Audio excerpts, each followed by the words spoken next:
Please call the roll. Councillor Kaiser? Councillor Anderson? Likewise. Councillor Nanke? Here. Councillor McCoy? Here. Councillor Ossick? Here. Councillor Hoy? Here. Councillor Cook? Here. Councillor Lewis? Here. And Mayor Bennett is absent. So we move to the Pledge of Allegiance. Please stand.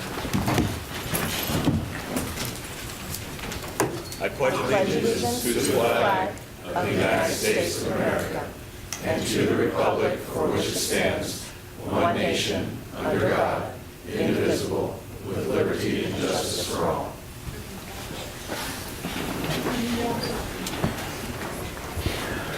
Councilor Nanke, you got a motion for approval of the special meeting agenda, please? I would move approval of the special meeting agenda. Second. Moved and seconded to approve the special meeting agenda. All those in favor say aye. Aye. Opposed? Motion passes. We now come to, welcome everybody that's come here today. Thank you for taking the time to come down. This meeting's been called because we've had a difficult week in the city here.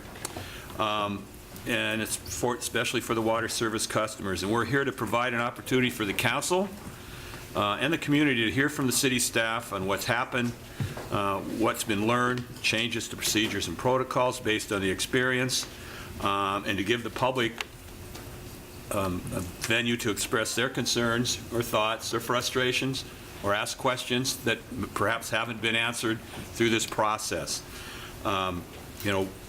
The key goal of city government is to provide for its citizens an infrastructure that is safe and efficient. And this week we haven't quite met that standard.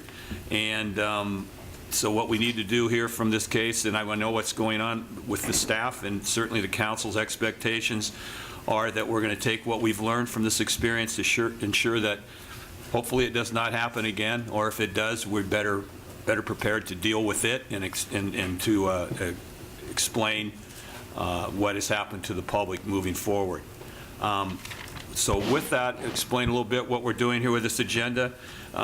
First order is going to be special order of business is a water advisory. We're going to get a report from Steve Powers and staff members on what has occurred through the week to hopefully clear up questions, make sure everybody understands with clarity what has occurred, where we're at, where we're going to go. Then we're going to have, after that's completed, we will open for questions from the council so they can ask questions of the staff that they have to make sure we've got clarity on what's occurred. And then finally, we will have public comment for anybody here who wishes to. If they haven't signed up, please do so, to address the staff and the city council with their thoughts. So with that, I'll turn this over to City Manager Steve Powers. Thank you, Council President McCoy. Councilors, I first want to, before we get into our presentation, I first want to share that I realize the water advisory has had and will continue to have an impact on Salem residents, Salem businesses, and our water customers. And I have heard those concerns. I've heard your concerns. Thank you for sharing those concerns. We have been working day and night to provide clean water that is safe to drink. We continue with extensive testing, which we'll be able today to go into detail for you on the extensive testing. We have tried and continue to try different approaches to reduce cyanotoxins in the water. We are responding to questions and are improving our communication to the public in real time. I regret that the initial water advisory and the city's communication regarding the advisory has had the widespread impacts that have occurred over the past 60 hours. And we'll be addressing that today as well. I apologize to City Council and the public for the erosion of confidence in Salem's water quality. We are trying to achieve the exact opposite, maintaining confidence in your water system, in our water. And we need to work to restore and rebuild and maintain that trust. So again, I apologize that our actions have eroded our public's confidence in the water quality. This is our first time with cyanotoxins. This is our first exposure to this toxin that results from algae blooms. We have again learned in real time and are continuing to learn to improve the city's water and our public's confidence in our city's water system. Today, we're going to be sharing what our current status is with water, what our current status is with water distribution, what we're going to be doing going forward, and how we got here today. I will be providing an overview, and then staff will provide some additional specifics and details. And so we can provide all of the information. I would ask if you could hold your questions until we're through the entire presentation. It will not be like a land use presentation. It's going to be pretty specific and to the point. So there will be, I think, plenty of time for questions from counselors without moving too far past the specific topic area. First, on the current status, the current samples show toxins in the water are at a level that allow the water to be drunk, water that is safe for most people, for people aged 6 and over. Our water samples are tested by an independent laboratory with expertise in these toxins. And the retest results that we received yesterday morning required a continuation of the water advisory. Here in a few moments, we'll have an update for you on the results we received today. We need 2 consecutive days of clear samples before we can lift the advisory. A point that I would like to, again, we're trying to, we believe that the public's confidence, the public's health and safety is our first priority. Because of that, we are doing the testing of this cyanotoxin that's not required by state or federal agencies. Our vigorous water testing and monitoring caught this cyanotoxin and allowed us to share the information with you and with the public. We have chosen to test for these toxins because of our strong belief that we must have a safe and clean water supply.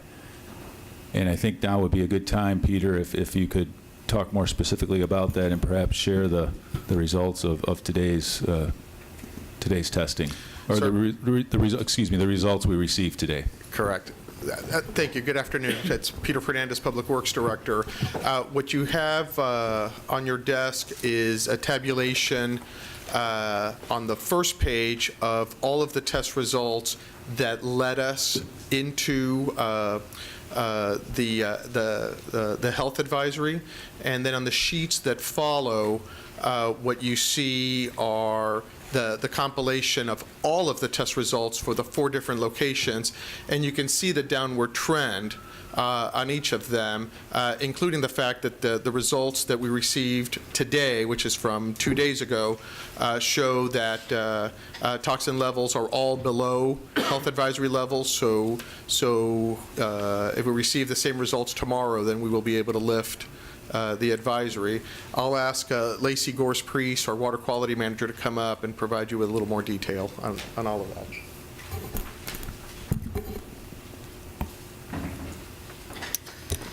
Good afternoon. My name is Lacey Gorse-Priest, and I'm the Water Quality Supervisor for the City of Salem.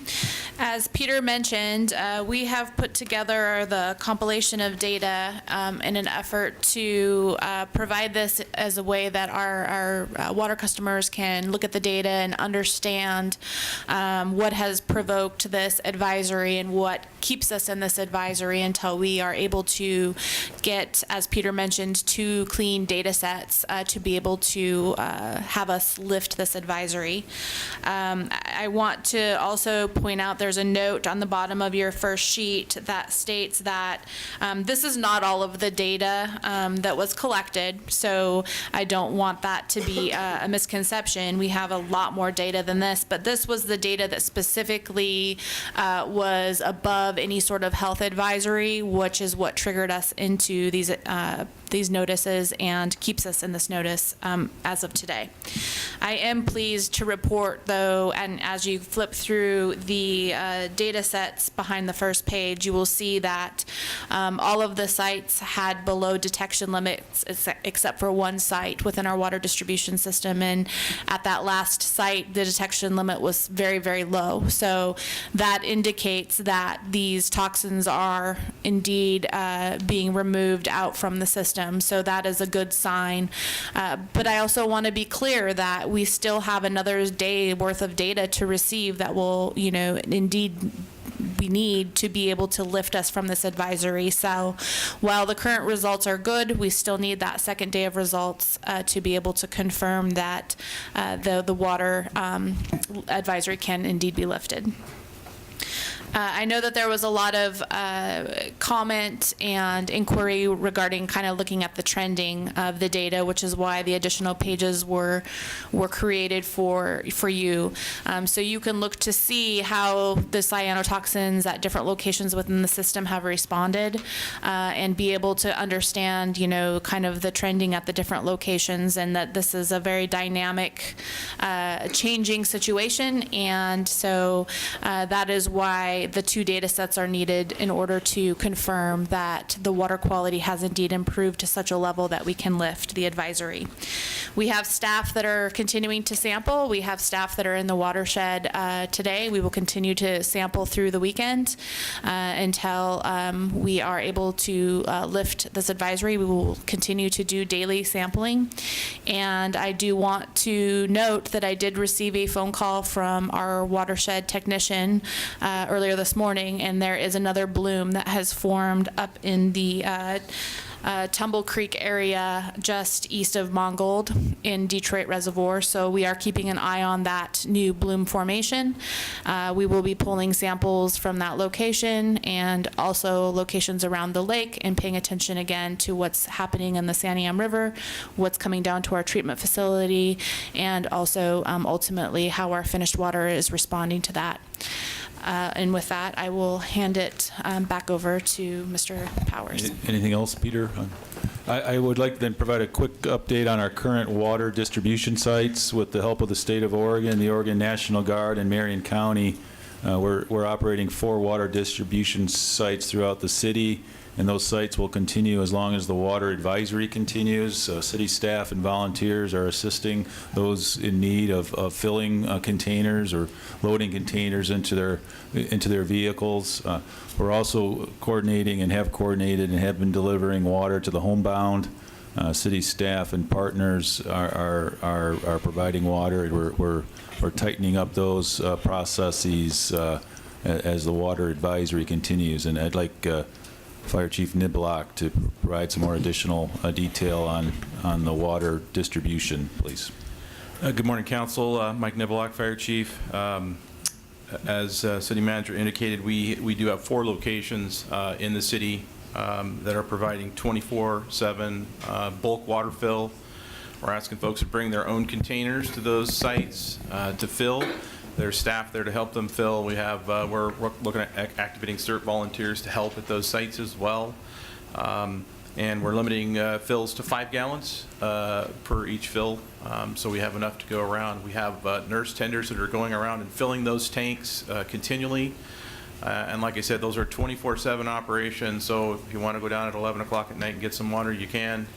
I was there at 10:30 last night, and there wasn't anybody there, but there are people that are filtering through. So we're trying to have that water available as much as we can.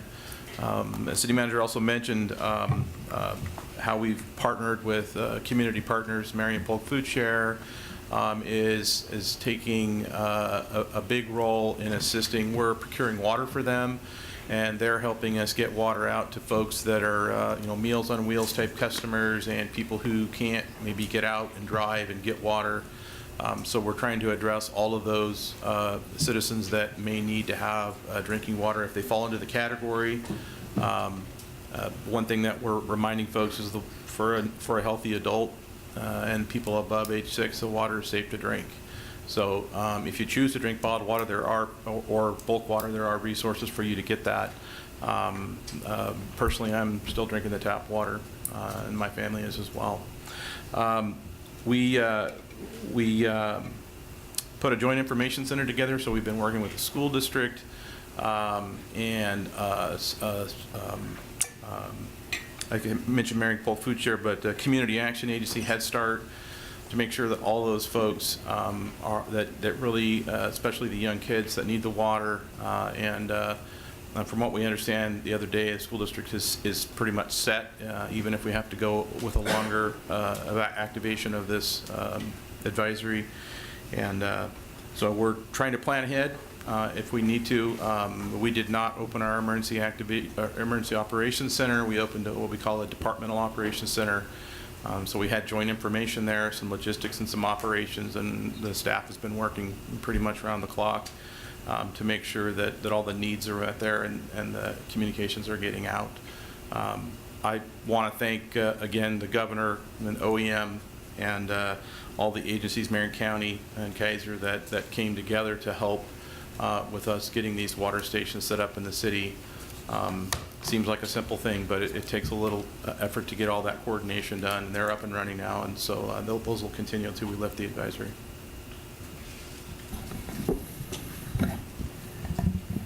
Going forward, we're going to continue to work night and day until the water advisory is lifted. What is already underway, we are committed to adding the cyanotoxin testing at our city water lab to eliminate the 3-day wait for test results. We're going to continue to adjust our treatment practices to reduce the reoccurrence of toxins. We are going to improve our social media alerts, our other methods of communication with the public, as well as coordination with our county and state partners. We will be taking these steps to ensure our drinking water is safe and people can have confidence in our water system. When the longer term, when the advisory is over, we will be continuing our efforts at improving our readiness to provide water if cyanotoxins or other contaminants limit the city's use of the North Santiam River. We're going to continue the work on improving our public information and volunteer outreach, our emergency notifications.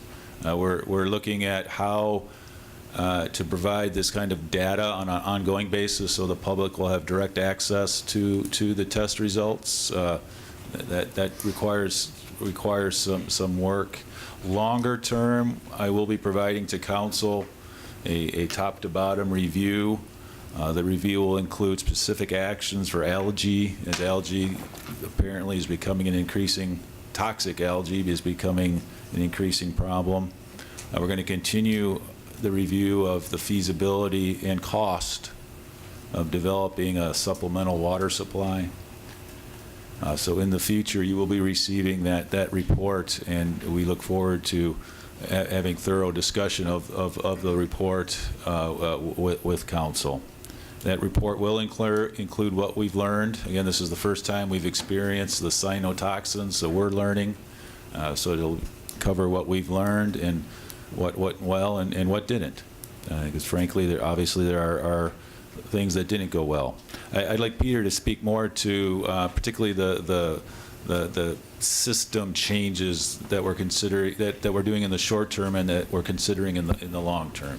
Good, Peter, thank you. Certainly. So in the short term, there's a number of treatment regimes that we can do at the treatment plant to attempt to reduce the impact of algae, and that sometimes that has started with simply closing the gates and not allowing the water to come in, because we're testing upriver, so we know the plume is coming, and sometimes we've already closed the gates to not allow that water in. Easy to do in the short term. Typically, these algae blooms occur in the summertime when demand is higher. So the risk that we run in closing the gates is that then we might have to require curtailment of water. So we're always balancing, closing the gate for how long, that kind of thing.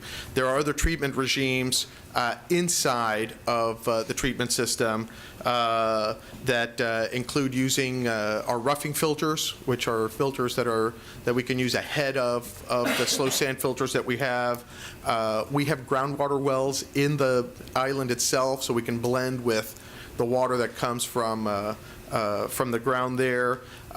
We can increase to certain levels the chlorine intake and what have you. So there are some things that we have and will continue to experiment with to address the issue. Longer term, we feel we need a secondary source of water. We've already been working on that. We understand that Guerin Island is on a very volatile river that is prone to flooding and prone to the dams having issues, as we know, as well as the current issue.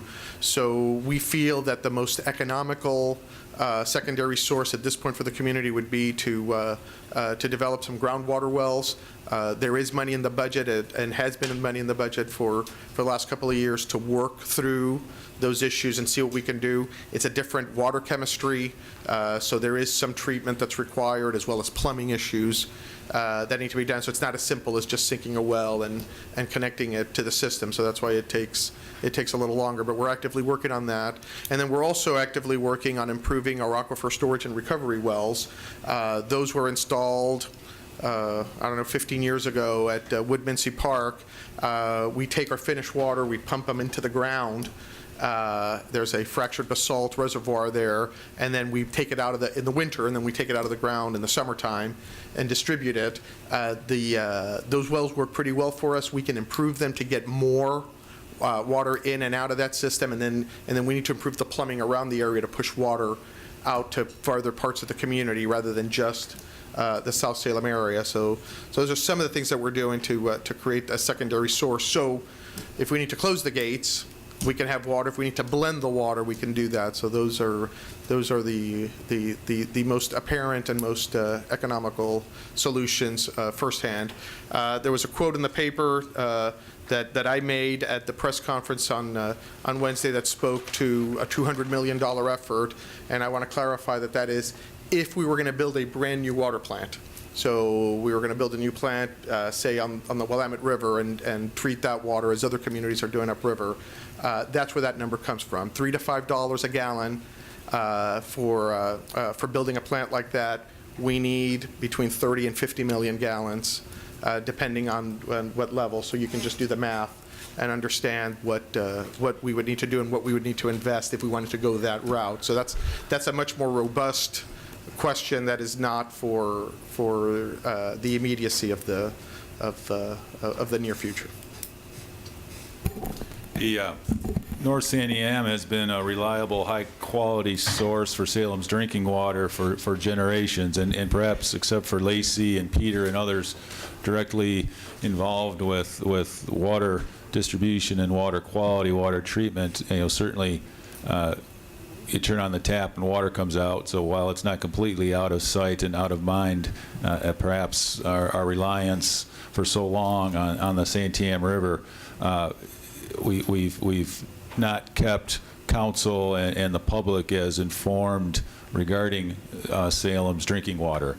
So also as an outcome from this, we'll be providing and would welcome opportunities to share how we take water from the Santiam River, the complexities involved with treating river water, our method of treatment, sand filtration system, which, as I understand, is not common, how our treatment needs to change as conditions in our watershed, in the watershed that provides water for us, are changing. So it really helped better explain how water treatment is a complex system with many moving parts, and how we manage and adjust and change those treatments every day in response to what's coming down the river. Anything to add on that, Peter, regarding the Well, only that, just a few pieces of history. We've been, the city of Salem has been drinking North Santam River water since the mid-1930s, and we have, and it has served us very, very well. Slow sand filtration is uncommon in the United States because it is highly reliant on the source water to be relatively pure, and we've been fortunate that the Detroit reservoir, the North Santam River Basin is a very pure source of water. So that is excellent water and really quite economical to treat. Any other treatment regime then requires pumps, other things. It requires a lot of electricity to move forward, a lot of chemicals, and we don't do a lot of that to our water because it's so good to drink. As these issues evolve, like algae, then we need to start rethinking some of our treatment regimes and perhaps incorporate more money into the system, whether that's chemicals or whether that's some level of additional filtration to address those issues. And those are things that we'll have to consider as we move forward to improve the Guerin Island water treatment plant itself. But as of today, algae aside, it's an excellent way to treat water. We've been relying on it and plan to continue to rely on it.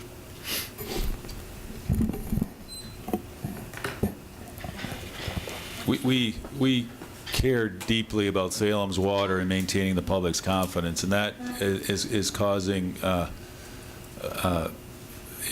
me the most pain and disappointment that the public's confidence in the quality and safety of our drinking water has been diminished. Going forward, we want there to be no doubt that Salem's water is safe to drink. There was an algae bloom at the Detroit Reservoir on May 8th. We made adjustments, the types of adjustments that Lacey spoke to. We continue to test and monitor. Toxin levels were below, the May 8th time frame was when this particular algae bloom started. Toxin levels from that bloom were below Federal Environmental Protection Agency guidelines. Not only are we learning, I won't speak for the state agency, but from what I've learned, that the State Oregon Health Authority is still learning. This is new for the West Coast, and to some extent even the Environmental Protection Agency guidelines are just that, guidelines. There are not regulations. There are not specific regulations for us to follow. We were using our judgment in consultation with the Oregon Health Authority and the EPA.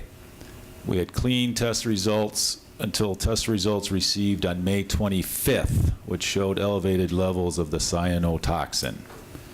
On May 25th, that same day, staff took immediate action to attempt to reduce the levels below the EPA guidelines. Staff followed OHA advice to take additional samples for testing. Those additional test samples were received on Sunday, May 27th. On Sunday, May 27th and Monday, May 28th, staff continued to adjust our water treatment to reduce the level of toxins. We continued to take water samples. We continued to consult with the Oregon Health Authority, the regulatory authority for public water systems. This cyanotoxin is just one aspect to a larger regulatory system for public water supplies. On May 29th at 2 p.m., consultation with the EPA and the Oregon Health Authority and our judgment, the decision was made to issue the health advisory that day. We were not taking the weekend off. We were not withholding information that was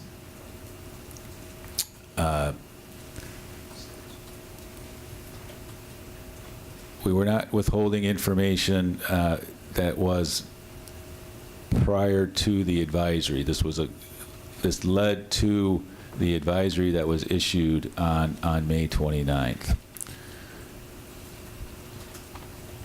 Part of the decision was EPA guidelines regarding a 10-day exposure for cyanotoxins, meaning levels less than or equal to or unlikely to occur during that 10-day period. There is no exposure of risk.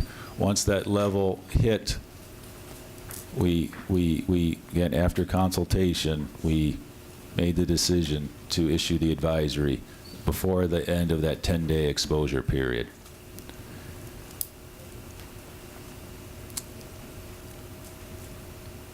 The decision to make the declaration, the issue the advisory, excuse me, was done. This may not.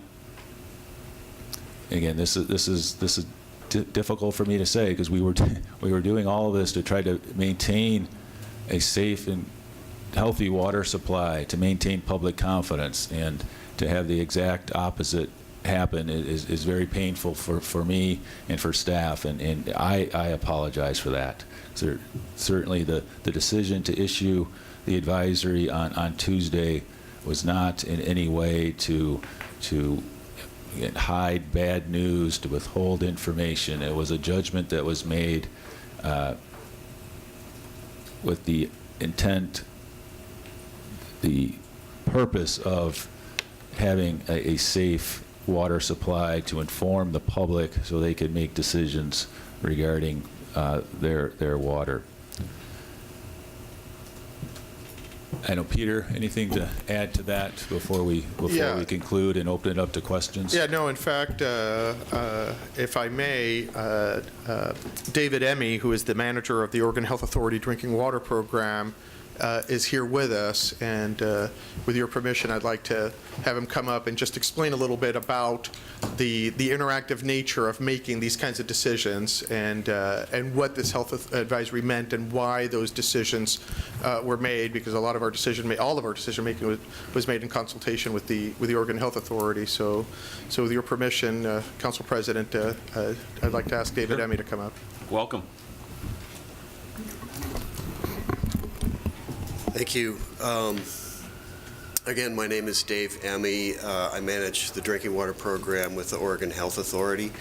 I've been in that role a little over a year now, and I have the privilege of leading a staff of about 34 people, and working with them on a day-to-day basis has been the best part of this job. They are dedicated people. They're very conscientious. They're experienced, and they have one single purpose, to protect public health. That's our mission. That's what we're here to do. This has been a difficult situation. What I would like to do is just explain a little bit about the regulatory landscape. I know you have some of that, have had some of that explained already, but you know, we implement state and federal drinking water regulations. There are over 90 standards, federal standards that we implement at the state level, and we regulate public water systems, over 3,000 in the state. And as has been mentioned and explained, cyanotoxins are unregulated and emerging contaminants. Under the Safe Drinking Water Act, it's a very rigorous process to develop new standards for new contaminants. It takes years and years of study and analysis to do that. And so what EPA has done for a certain number of unregulated contaminants, where they have health information and where they have kind of risk-based analysis done, they prepare what they refer to as health advisories for the specific contaminants. And what that is it's an analysis of available scientific information that sets levels that they deem safe, below which there would be no expectation of adverse health effects based on available scientific information. It's non-regulatory, it's non-enforceable, And so that's what we have to work with in this case. There were health advisories that EPA issued for 2 of the cyanotoxins in June of 2015, I believe. And the levels, the complicating factor with that that's sort of been explained here is that it's not just a concentration, but it's also a duration of exposure. And really that comes back to the availability of scientific information. Scientific studies that were done are over a duration that is kind of trying to look at the duration approximating algal blooms, which are sporadic and occur over a matter of days or maybe a week or two. And so that's why they came out with a health advisory that includes concentration levels, but also has a second factor of a duration of exposure. So again, taking those 2 things together, if you're below both of those, there's no expectation, based on the available scientific information, of adverse health effects. So we, throughout this incident, were in constant contact with the city staff. I commend the city of Salem for its proactive monitoring program. You're not required to do that, but the city has chosen to do that as a good practice. And as has been mentioned, it uncovered the existence of these toxins. When the data first became available about a week ago, I think it was Friday and Saturday, I was on call that weekend, as was Casey Lyon, one of our managers. We made ourselves available throughout the weekend. We tried to explain the health advisory information to the city staff, and, suggested that you have this 10-day window to make adjustments, and it's still safe. You're within a window of safety. We have no regulatory authority. It's not our role to dictate or mandate any action by the city in this environment because, again, the toxins are unregulated. There are no standards or regulations that apply to them. But we did work hand in hand with the city throughout the situation. We didn't require them to use that 10-day window, but we made that available and said, this is how we understand that this health advisory from EPA works. So it did provide an opportunity throughout the weekend for the city to make some operational adjustments. That is something that EPA fully intends while sampling is being done during an incident like this. When we got to Tuesday, we had a conference call. We brought in national experts from EPA, specifically experts on these cyanotoxins, to verify that we were applying the health advisory from EPA correctly, and to gain their counsel. What they told us was we had a decision point at that point, us working with the city. On Tuesday, we could have waited for results, which were expected by Thursday, and we would still be within the 10-day window, and it would be considered safe. Or we could, recommend that the city issue an advisory. EPA counseled us that either path would be consistent with their guidelines in the health advisory. So listening to kind of the city's attempts to mitigate, the situation through operational changes, there wasn't entirely, I wasn't sensing a high level of confidence that was working, and we were getting a little nervous, frankly, by Tuesday. And so we did, representing the Oregon Health Authority, advised the city to issue the advisory on Tuesday. And the city took that advice, and here we are. We have since then been working with the city on, additional operational changes. We've lined up national experts at EPA to help advise the city on optimizing treatment and that sort of thing. And we stand here to assist as we go through this exercise. Obviously, you learn through these situations. We have not had a cyanotoxin episode like this that has been in the distribution system, that has made its way through the treatment system at a drinking water plant in Oregon that I'm aware of. I think so. This is a novel situation. But I think we have done the best we could to be responsible with the interest, our primary focus being on protection of public health. I think clearly we could have done much better in sharing the information that we know when we knew it, and that's just a lesson learned. I'd be happy to answer any questions at this point or later in the program. Other than thanking the businesses and volunteers who have helped deliver water, who have provided water, thank Governor Brown and the Oregon National Guard and Marion County for their assistance. That concludes our presentation, and we're ready to take questions from council. Okey-doke. Councilor Lewis? Yeah, Mr. Emmy, if you could come back to the podium. I've got one question that's confusing me, and quite frankly, it was stimulated by an email that Janet Taylor just sent today to Janet Taylor, the former mayor of the city of Salem, sent to the council this morning.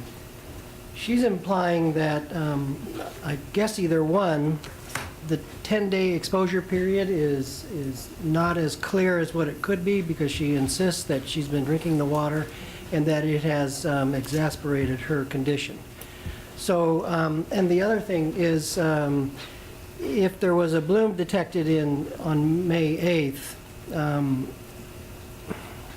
are we absolutely positive that it did not affect the city water until Friday, May 25th? Or could there have been some houses that had contaminated water earlier than that, and thus making Mayor Taylor's comments correct?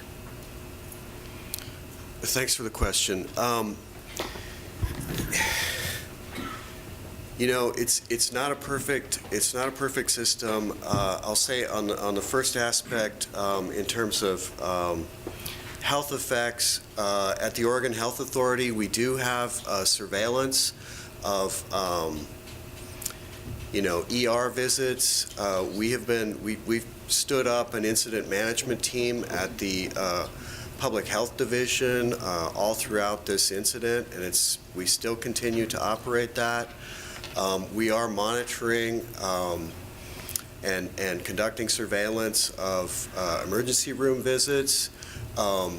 There was a slight uptick, I am told. This is not my area of expertise, but it was not at a level to above, say, 90-day data sets that would say it's a spike of any kind.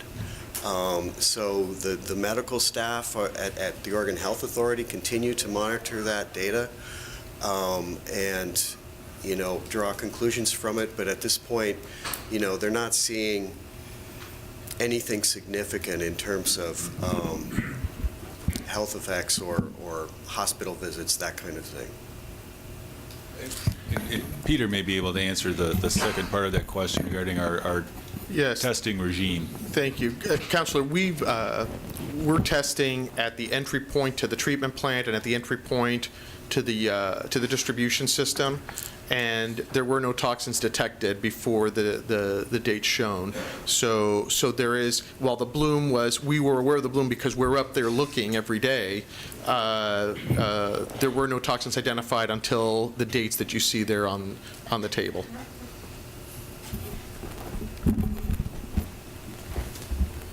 Any more questions for Remy, no? Okay, we'll have Councilor Nanki, then Cook. Thank you, Mr. Chair. A couple here. So the analytical testing, the samples are being sent to Ohio, and we're looking at like a 3-day turnaround always. And city manager suggested that we were going to be bringing that capability in-house. What is the actual turnaround time once I acquire the sample, and how specialized is the analytical equipment or process? So I'm going to give it a shot, and then perhaps Mr. Emmy or Ms. Gores-Priest can fill in the blanks. My understanding is that there are two types of tests. One is a relatively quick test that's perhaps hours. One requires 24 hours to prepare. So that is one is obviously faster than the other. I don't yet know what the equipment might cost and what the certification of the staff will require, because that's a key issue is, hey, any competent scientist can run a test, but you have to be certified so that the tests are valid for us, for drinking water. So those are the two components that we have going. I will tell you that I asked the question today. We are spending between $100,000 and $150,000 a year on these tests because they're critically important, but they're that expensive to run. But it also gives us an indication of what the payback period is in terms of us getting staffed up and purchasing the equipment to do our own testing. I don't know if you want to add anything to that. Yeah, I think that you captured it correctly. There are two different laboratory methods. One is we consider a screening method, and the other, it's quicker, as the director said. It's quicker and somewhat cheaper, and the second method is more precise and is more expensive and takes longer to perform. Follow up on that one. Some of the other jurisdictions are performing testing as well. Do we have any capabilities in the local area with certified analytical personnel? No, so that's everyone why is sending them. So right. So we would be, if we staff up and buy the equipment, then we would be the local experts to be able to provide that service to other localities. If I may. Okay. So in regards to, this is the first time this has ever happened, do we have any documented procedures on response and notification when algae or any other contaminants enter our finished water system? No. I mean, what we have is the health advisory that's provided to us by OHA and from the EPA through OHA. So this is an unregulated. So when you get in the next few weeks, you'll be getting the annual consumer confidence report. So that shows all of the regulated constituents and where they fall within our system. Algae's not in that list. But other contaminants as well, and I suppose the question following up on that would be, are we going to develop a procedure on how we notify people in the event that we hit these advisory levels? Yes, have it documented? So there's a lot of experience in Ohio because of the algae issues on Lake Erie, and we're studying their procedures and how they notify the public, because this is volatile. We're considering things like simply posting the data, during algae season, and just, hey, people can go and check and where we are. If we're hitting any kind of toxin level, that's even below the advisory, you would just know, and we don't have any problems providing the data. At a certain point, then we would hit the health advisory level, and then we would have to issue a health advisory again. I think the concerns that we've heard from the community is, tell us sooner, and that's what we're working on. But this is like we've said, this is the very first time that we've had, we've seen algae in the watershed since 2010. This is the first time that we've seen toxins actually enter our system. Okay. One more? Yep. We'll move on. So I understand exposure as far as concentration and duration. I've been worked inside of industry and dealing with lots of nasty stuff for many decades.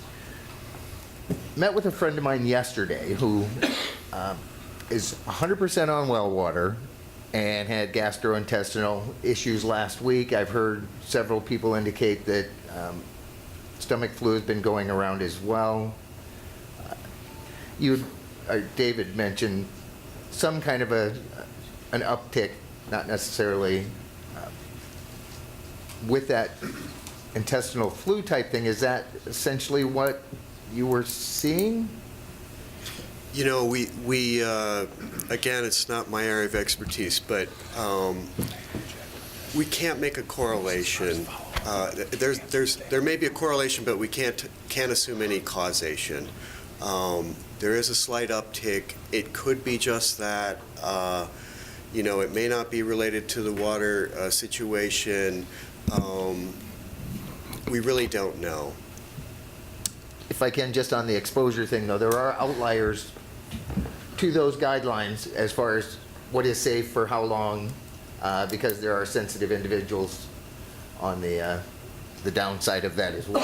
So I have no doubt that some people may have actually suffered effects due to the presence of the cyanotoxins as well. Hey, You okay? Councilor Cook, followed by Councilor Anderson, Kaiser, and Hoy. Thank you. I do have a question, just to clarify, the 10-day exposure window, is this strictly for healthy or for vulnerable populations? I feel like the language was a bit unclear. The vulnerable populations being more susceptible, but then the 10-day exposure, people were wondering, does it affect the general population? And what the advisory or what to look for. Is that something you can clear up today? Sure. So the 10-day EPA's 10-day window is for both. The numbers that they set are accounting for, you know, there's a set of lower numbers for a vulnerable population. So it's assuming for that population, the modeling is based on, you know, exposure by a formula-fed infant. So I'm just not clear, like, if I'm not in that vulnerable population, if I'm drinking the water for 10 days, 20 days, I'm fine. If I'm in that vulnerable population, I'm fine being exposed to it until I get to the 10-day level, and that exposure creates a toxicity or a buildup or a dosage that would precipitate a problem. Is that's which of the two? Both? Because I'm not understanding how it could be both. Yeah, I'm not entirely following your question, but So if you're a healthy individual, does the 10-day exposure apply to you? yes. So And the water. there are higher levels for, so the concentrations are at two different levels. One lower concentration, set of concentration values for vulnerable population, and a higher concentration for adults. And the reason why that is because the vulnerable population that was modeled there are young children who have a smaller body mass relative to the volume of water that they take in, and hence a higher exposure. I understand vulnerable populations and the definition of that. What I'm not understanding is if the water is safe to drink for the general public, it's safe to drink for more than 10 days. It's safe to drink for more than 11, hopefully. Yes, yeah. So it's safe to drink for 100 days, it's safe to drink whenever. If I am not a member of that vulnerable community, it's not a concern. Right. And if I am a member of that vulnerable community, 1 day's exposure, while concerning and while wanting to keep the information out, it's not until we get to the chronic exposure of the 10 days or the repeated exposure of the 10 days that the guidelines come into play. Based on the science, it's not expected to have any health effect. Thank you. And Mr. Emery, just one other question to clarify. So the regulations around tap water versus bottled, because a lot of people in the community went out to purchase bottled water. If you can explain some of the differences between bottled water regulation, there's a little bit of confusion on my part. If this is not a regulated contaminant, is it possible that it's also present in the bottled supply and we wouldn't know because of the testing that's done there? If you can elaborate some.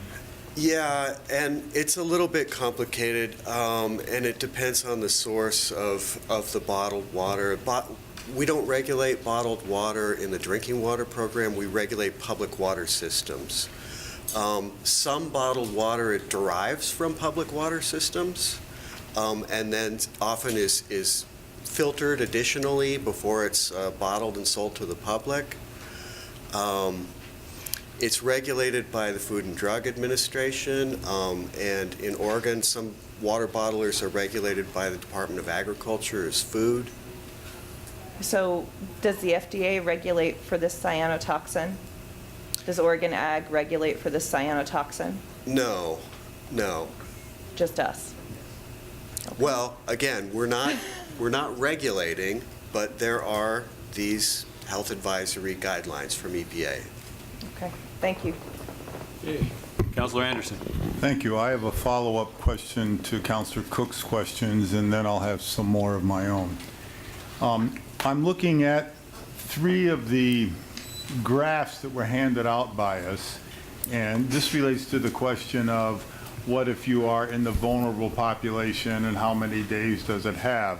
I look at 3 of them. One is, I'm never going to pronounce this right, but cylindrospermopsin. Is that pretty close? Cylindrospermopsin. Mopsin, okay. And I look at that, and on between 523 and 524, it is at concentration of pp parts per billion at 7, and the adult guideline is at 3. So it's hugely over. It's double and more the adult guideline. The same thing on microcystin at the northeast site on 527. The concentration is almost 2.5, where the adult guideline is a little more than 1.5. The same sort of thing happens at a microcystin on 524 at the North Sandy Am middle intake, where it spikes above the adult guideline. So my question is, if you were in the vulnerable population, and on those particular days when the spike is well above what is dangerous for a healthy adult, could that have a greater effect upon you than drinking for 10 days along the vulnerable population guideline, which is much, much lower? You know, potentially, because it really doesn't account for, variations in concentration like that. So I understand. When we received that data, we reviewed it with EPA, and the question then was, well, we do have a spike that went over the adult level. But then it goes way down. It was a short duration. Yeah. And it only occurred in one sample and then declined quickly at those sample locations. All right, and that's what I was trying to get at. So the advice from EPA was maintain the advisory for the vulnerable population. Okay. So there was concentration on one day, but there was not a duration on that time period because it immediately dropped down and went there. Exactly. Okay. Now, if I can go to my own questions now. I'm a little confused as to when the city first learned of this. We've heard dates of 523, and then today it was 525, but you indicated it was also on Friday, the 525. And as I understand it, 523 levels were up, 524 levels were down, 525 the levels came back up. Am I getting that right, Lacey? So, yeah, let me...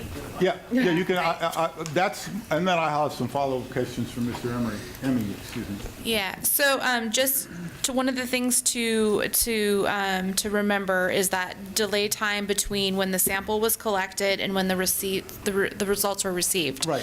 So yes, we see that data from May 23rd, but the data was received May 25th, which was when we began our consultation. As soon as we received that data, we began consultation with the Oregon Health Authority Authority to talk about these levels do. and triggered in, we were already doing additional sampling. They recommended doing additional distribution system sampling. When did we receive the 525 data, the data from the 525 testing? So 525 data was, so 5 was Friday, right? So we received data on Saturday, May 26th, which would have been from Thursday, and we received data on Sunday, May 27th, which would have been from Friday sampling. And am I correct, and this is, I think, for both of you, but I'm going to direct most questions to Mr. Emmy, was the date that the 525 data was received, meaning Sunday, Correct. the 28th, was that the date where the city, in consultation with the Oregon Health Authority, started thinking, man, we may have a problem here? We had already been in dialogue. I'm sorry, was the question addressed You were to already me? in consultation with them, consulting with them. My question is, up until that point, you were saying, we got to monitor this and watch it, but we don't know. But it seems to me like the date we received the material testing from the 25th is when we started to say, uh-oh, we really better look at this a little more. And I'll speak to this. We had begun treatment modifications. So as part of the increased monitoring and adding in some sample locations, the dialogue between Oregon Health Authority and the City of Salem was to look at what we're doing for treatment, how can we modify that, where do we think these results are coming from, looking at going to blending our groundwater source, kicking on our ASR wells, starting the city of Kaiser and the city of Salem intertie. So we were making all of those adjustments. Thank you, and I understand. Do you have more? I don't want to interrupt you. Go ahead. Okay. I understand all that. That's what Mr. Emmy said. That's what Mr. Fernandez says. That's what we all talked about. But at some point, you and the health authority moved from, let's just monitor this. Let's try some different tests. Let's pull in other people. Let's discuss things with experts. Let's try other kind of filters, all that sort of stuff. At some point, you realize this isn't working. So that's my question: is when did the and I really want you may not know this. I'm interested with Mr. Emmy, and when did you and the city decide that we need to move to the next step to consider whether or not we're going to issue an advisory? Well, when we had a conference call on Tuesday with the city and with EPA. So on Saturday and Monday, you were not discussing the potential of moving to an advisory? We had discussed that since Friday. And why did you start at Friday when you didn't have the test results from Thursday yet? Because you were concerned already, even without the Thursday test reports? I think what really triggered the concern is we had never seen these toxins make it through the treatment system before. That was entirely new, even at levels that were below health advisory levels. Seeing some of those toxins bleed through early on kind of raised the alarms. So let me kind of ask this from another angle. There is some information out there that says part of the reason the city did not issue the advisory warning until late or Tuesday afternoon was because in consultation with your organization, you had advised the city to not issue the advisory until that date. That's not entirely accurate. We didn't advise them not to issue it. We made them aware of the health advisory information from EPA that included this 10-day duration. So on the Tuesday, did you advise the city to issue the advisory? We did. We did recommend that. And what changed between the time we got the results on Saturday or maybe Sunday? What changed between those two dates, the date we had those results and the time that you advised the city to issue the advisory? I think one thing was, and this is purely kind of subjective, was within the Oregon Health Authority and among our staff, the confidence in the city's ability to resolve this with operational changes. It didn't seem like the city had that much confidence that was being effective at that point in time. That didn't, you didn't develop that opinion until Tuesday? Right. When Okay. we discussed it. The treatment among wasn't working, et cetera. Among the group, the larger group, right. So if on Sunday or Monday, the city would have said, for whatever reason, we think that we need to issue the advisory now, would you have counseled against doing that? No. It's entirely, again, we're in a non-regulatory environment. We're here to share information, to try to work together to solve a problem.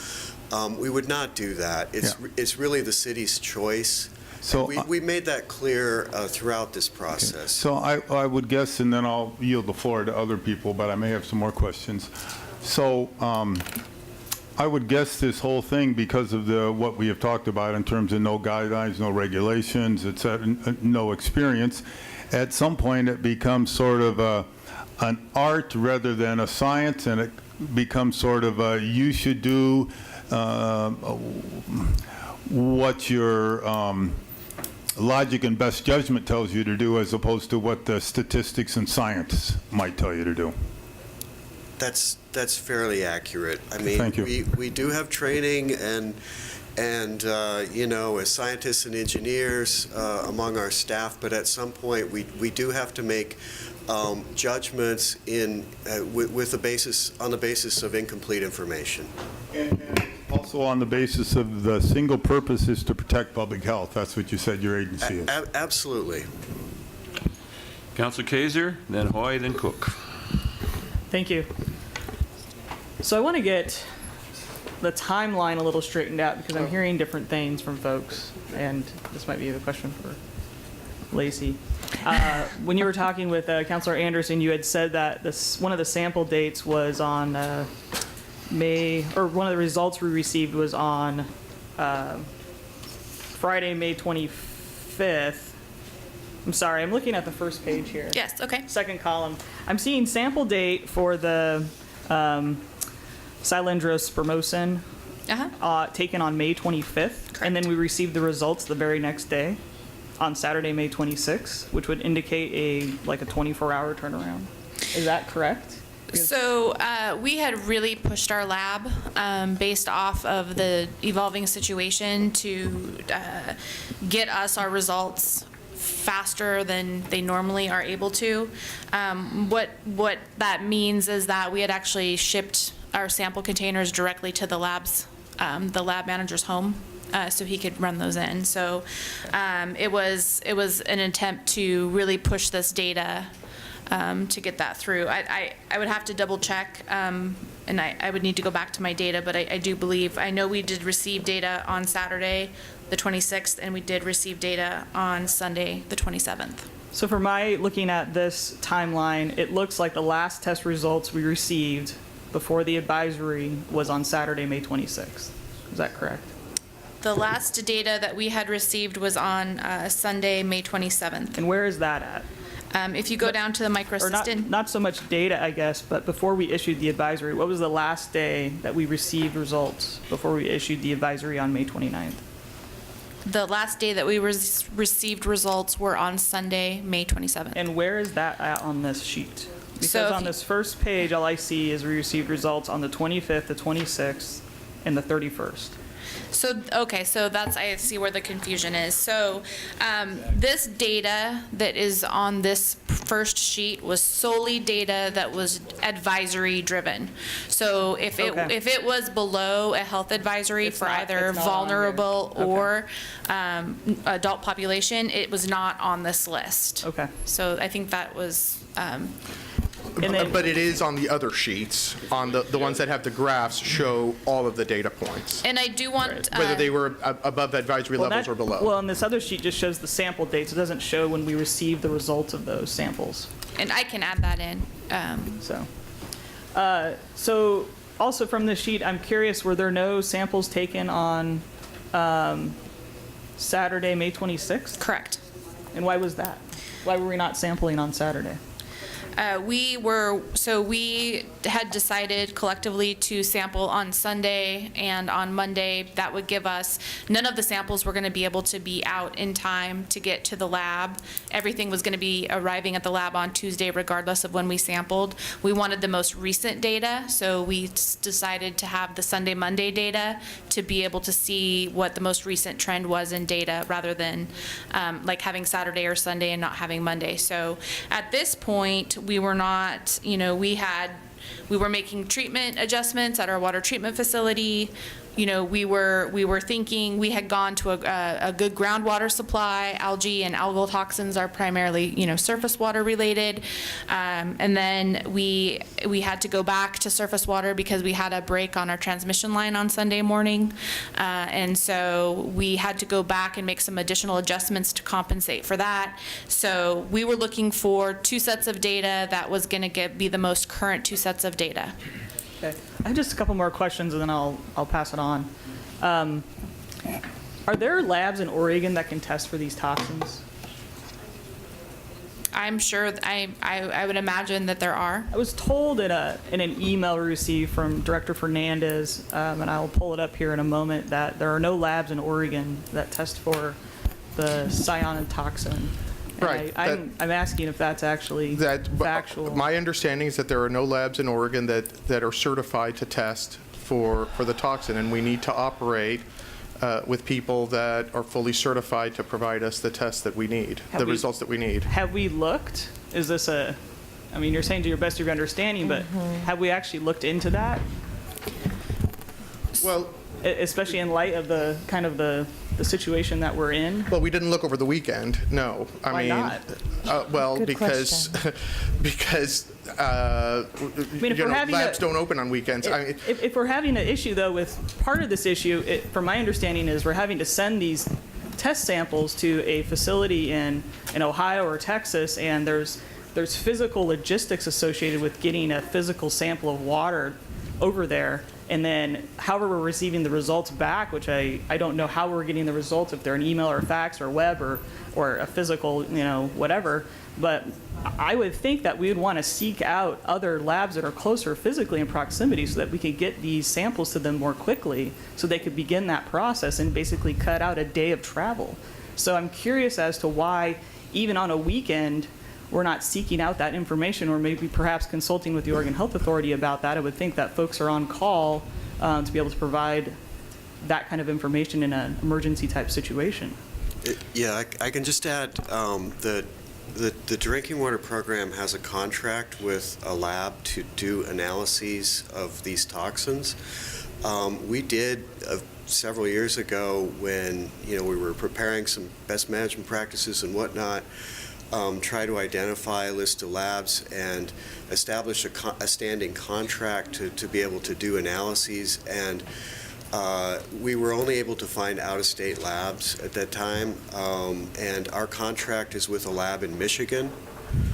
So samples are FedExed, overnighted to the lab in Michigan, and we receive email results back. So I just want to be really clear here, is that neither the City of Salem nor the Oregon Health Authority sought out another lab that could potentially analyze our sampling.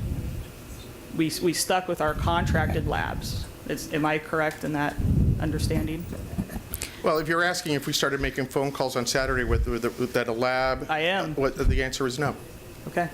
But if I could add to that, when we go out for our contract, we have a very strict turnaround process where we ask them for emergency turnaround of time for these results. And there are very few, if any, that can, other than our BSA lab, that can meet that strict turnaround time. And so as in going through that effort through the contract, knowing that, yes, there are labs that can analyze this, but it's going to be a week or 2 weeks before we can get those results, we also have to incorporate that fast turnaround time. And also, it's important for us to compare apples to apples when we're looking at our results. So making sure that we're having the consistent lab results coming in from the same lab. We did take up an offer from the Oregon Health Authority to send duplicate samples out to Lake Superior on one of our sampling events. We are still waiting for that data back from Lake Superior. So our lab, it has been phenomenal in working with us and understanding our emergency and turning this data around and working with us to get shipments at home and paying their staff overtime and doing everything that they need to do to be able to get this us data, as quickly as possible. So I have also, in the last week, not either had any labs reach out to me or reach out to the city of Salem to offer, hey, we could beat that turnaround, or send it here, we'd love to help you out, or any of that either. So no, we've not been reaching out. We're confident and that we've got a very quick turnaround, one of the best turnarounds you can get for this data back. And so that's where we've been. Okay, I need to yield to other questions. Councilor Hoy. Thank you, Mr. Chair. This question is for Mr. Fernandez or perhaps Mr. Powers, and I want to delve into this whole issue of when we decided to make the notification. And I understand from the gentleman from the OHA that there's not a regulatory requirement on when we do that. It was really just sort of a judgment call based on all of the facts that we had at hand. But what I don't understand is why on earth we didn't err on the side of caution and just share the information with the public over the weekend, or at a minimum, why didn't we share the information with this council so we could provide some different feedback to communicate with our citizens and give them the information so they could make informed choices. As you know, I represent East Salem. There are vulnerable populations all over the city, but probably no more than in East Salem. And I have to tell you, they're angry, and I understand why. And I would like you to address that. Yeah, I'll take it. We had a meeting on Friday, just to talk about timelines. We had a meeting on Friday at 1 p.m. where we were talking about this, and we were gearing up for putting an advisory out. The decision after the meeting was that we were, regardless of what the next sample might show, we were within that 10-day health advisory.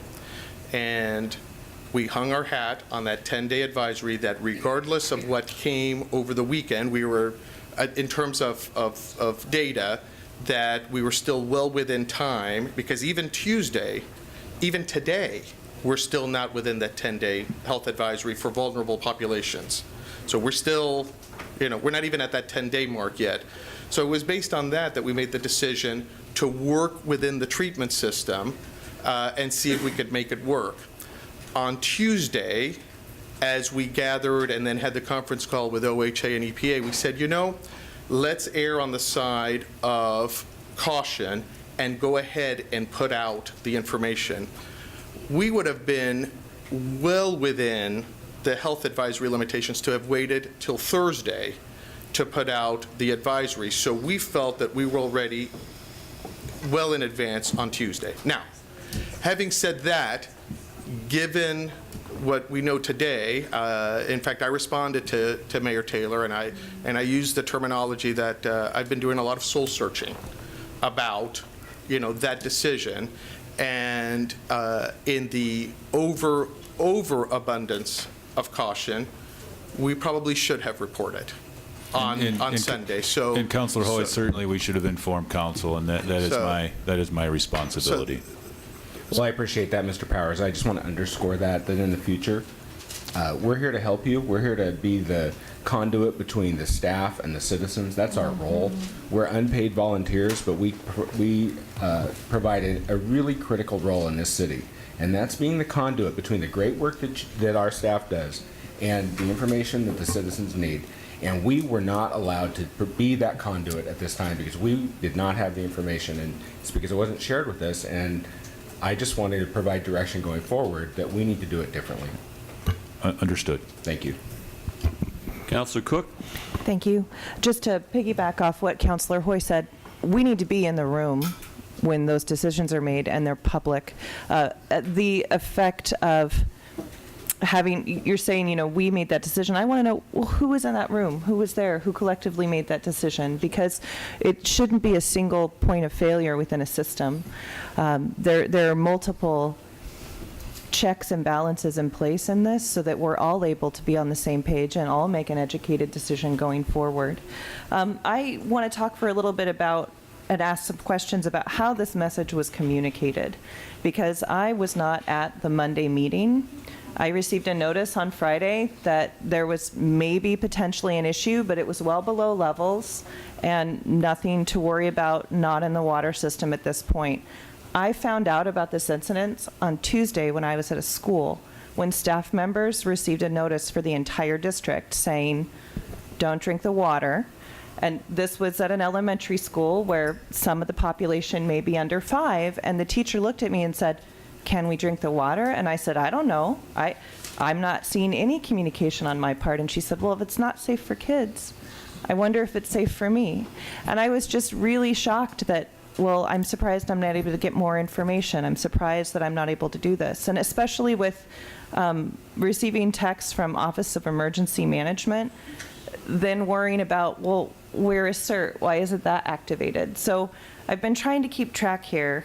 The number of agencies involved. We've got OHA, we've got EPA, we've got both Marion and Polk counties that are affected, the water districts, the city of Salem, the Office of Emergency Management, plus the state of Oregon, and possibly now the National Guard. At what point do we start looking at our protocols for incident response, at looking at an incident action plan, the emergency response, the communication, to make sure that we're speaking with one voice so that, you know, someone in Councilor Hoy's ward's not getting different information from someone in my ward, and so that we can be clear about what this means, what the drinking advisory means. Because I still think there's a lot of people that are angry and upset, and if we're not willing to put that information out, they'll take whatever information they're getting, even if it's not correct. So we had a lot of parents that their kids were over the age of 6 that were rushing to buy bottled water because they were concerned. We have a lot of vulnerable patients or vulnerable populations. I mean, I think about our largest area of employers. We've got the hospital, we've got government agencies, we've got the school district. How was that message disseminated to them? And was the city supposed to be that central point? At which point did we say, with all of these agencies, let's make sure that we've got it lined up and we're following an established protocol? We may not have a protocol for this exact incident, but this is a good training example for just like what we prepared for with the eclipse, just like with the wildfires when they happen. We have to work with multiple agencies, and it's important that we're able to do that in a clear way that our citizens can understand regardless of their education level and regardless of what they're plugged into. Counselor, so your specific question is? No, wait, if I may. The communication plan and okay. incident response. If I may, I heard at least 5 questions, and Thank you. I'd like to respond to those. One was who was in the room. I think Peter or Lacey can answer that. We did hear considerable questioning regarding the Salem-Keizer School District, so Mike Niblock can refer to that. The wording of the advisory, I can address that, and then our city information protocols, particularly with our regional partners, Salem Health, and I think Mike, with perhaps assistance from our emergency manager, can address that as well. So why don't we start with who was in the room? Sure. Peter? So in the room on Friday, to go back to Friday, is me and our utility manager, Dwayne Barnes, and Lacey Gorse-Priest, who is our water quality manager, and Sarah Botmal, who is our department emergency manager, and Greg Walsh, who is our city emergency manager. We're all in the room. doing that decision-making about what we were going to do over the weekend. And then Lacey had a lot of interactions with her contact at Oregon Health Authority in terms of what we're going to do. On Tuesday for the conference call, on the conference call were staff from Oregon Health Authority and the Environmental Protection Agency, and then the same people that I discussed, including then our communications manager, Kenny Larson, was also in the room to help make the decision. When we made the decision to issue the health advisory, a number of agencies were pre-notified. And Peter, perhaps, sorry to interrupt, but I think Mike might be, or Greg could address that as well. Yeah, so anyway, there was some pre-notification, and if you can take it from there. Mike Niblock, Fire Chief. So anytime we have a notification like this, obviously it's a big deal. There's going to be a reaction in the community, as we're all aware of now. But prior to the public notification, we always like to give a heads up to our bigger partners. So the hospital, the school district, agencies like that where there's going to be a lot of affected. The school district's full of kids. And so there was notification a little earlier than the actual public, a few hours, to say, hey, we're getting ready to issue this advisory. And that was important. So our partners had time, especially the hospital, to adjust some of their procedures and do those things. They were very thankful to get that a little bit early notification. And then that was while we were preparing the actual notification to go out to the public. And then it's released to the public, and that's how that went. And then on the Office of Emergency Management notification, that was a mistake on their part, and they've apologized for that. The mistake that we made in our advisory is that I know that for some, any contamination, any bacteria, any toxin, any algae in our water is too much. I think what we've heard this afternoon is this was an advisory for looking at it just in numbers. I know one person in the vulnerable population is important. Looking at the entire system, 185,000 customers, this was an advisory for a small portion. Our error on the advisory was do not drink the water. So our intent of providing information for people to make a decision regarding drinking our water was do not drink our water. So that in response to your, what happened with our advisory. As far as city information, we can have some discussion about that if council would like. As far as protocols, as I said, we have some, and I think we've shared with you already, some lessons we've learned, but certainly that's going to be part of our follow-up report to council as far as where can we improve our emergency notification, where can we improve our information, public information protocols. So we will be providing that at a later date, but we're not through this event yet, so we're not done learning. Okay, we've got Council Anderson and Council Kaiser. Are you done, Council Cook? Well, I just had another question Okay. about National Guard and the hippos and the water buffaloes that are coming through. If this is a sign of the times, and if Director Fernandez is saying it's going to be quite an investment to get other water sources, what about the tactical water purification systems that National Guard, I believe they've had access to when they go in different locations? They can handle these kind of events. Do we have access to the TWIPs? I think they're pronounced. You're talking about the reverse osmosis type units, ROPU units. Those were discussed. The better option for us for the type of distribution that we were doing was basically the bladders and the hippo units that were brought in to set up 7 stations in the community.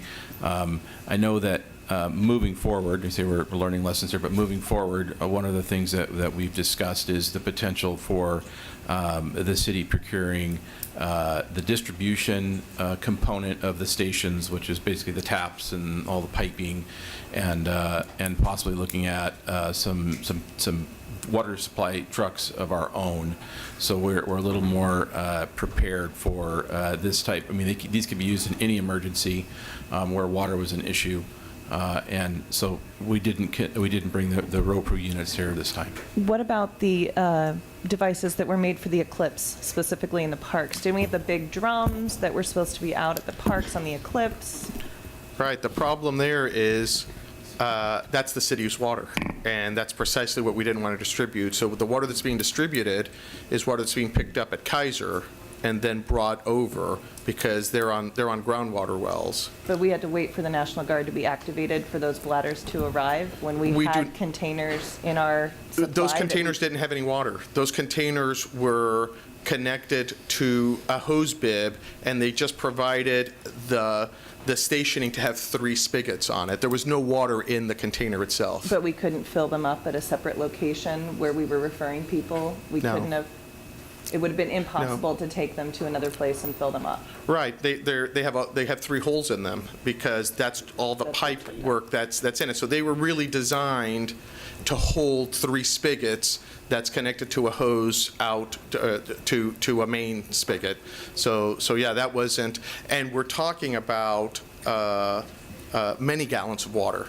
So that is, a drum that might be a 35-gallon drum, and we're talking about 5,000 gallons at a time. So what the National Guard and what our partner agencies provided to us was not just the distribution component, but actually the tankers to deliver the water and the bladders to hold the water to distribute, and we don't have that equipment today. Thank you. And I would just, again, want to reiterate with the information and the way it's being disseminated, posting data, it's always great to be transparent, but data is only useful if you understand that data. And I know in different lines of work, we talk with different populations and vulnerable populations. It is extremely important that this message makes sense to parents, to people whose language is not English as a first language, to populations that have different backgrounds. And I think the mark was missed with that very specifically in the way that this message was pushed out. And while the intent may have been there, it doesn't always equal how that message is perceived. So we have enough people, I know, in our community and on staff that would love to assist with pushing out these informations. People in CERT, people that are leaders in communities that would say, hey, and they stepped up with Food Share and with Meals on Wheels to be able to bring water to these vulnerable populations. I would encourage very strongly that we bring people in to help make sure those messages resonate with the population, so they're not hearing the water is unsafe for everybody, or we only care about this one sect of people, but they can understand how to take this complicated data and what it means. Because if you're on SNAP, SNAP doesn't pay for the bottle deposit if you go buy water. That's $240 out of a mom's pocket, out of, assuming they can even get to the store because transportation is such a barrier, assuming that they have the resources. This affects people in a big way. And I know staff has been working diligently on this, but the communication of how we're doing it is just as vital to the people living here as what's happening itself. So, thank you. Councilor Anderson, then Kaiser, then Lewis, then Hoy. Thank you. Following up to what Councilor Cook said, and I said this in the paper the other day, the way to cause a bigger panic is to not tell people what's going on. And that is what's happened here up to this point. And further in that, we have a number of different languages spoken in this city. And the announcements that came out were in English. I know many of us, when we were campaigning, I certainly did this, I had a brochure in Spanish. It's very easy to do, and we should have thought of this. We've got Spanish speakers, we've got all other sorts of native language speakers, and all they hear, is an English piece of information that they may or may not be able to understand. Then I want to follow up also. Counselor? Yes. City managers would like Deputy City Yeah, Manager. I'd like to have Respond to that. Casey, I want Casey to share with council and the public what has been occurring with public information since the initial advisory, perhaps share with council some of the challenges we had with the translation, which we have corrected, and what we have been sending out, again, since the initial advisory, what we've been sending out both in English and Spanish. That would be terrific. Sure. In my understanding with the initial alert, there was contact with Spanish radio, and we have various channels through which we can distribute some of the information. Since that time, you will notice that on our website, you can look at announcements, advisories, frequently asked questions in dual languages. Good. And we have had staff on site as we're talking about communications, what needs to go out, who are there or who are readily available, that are bilingual, that are helping us to translate that as we're working on the information. Okay. Thank you very much. That is very important. I don't know if the original information, are you talking about the nuclear power, nuclear bomb alerts that kind of went out where I wanted to go hide in the Sorry to interrupt, basement? if I may. That was not us. I know that was not us, but so Casey said the initial announcement that went out. I was referring to the city's initial advisory. Good.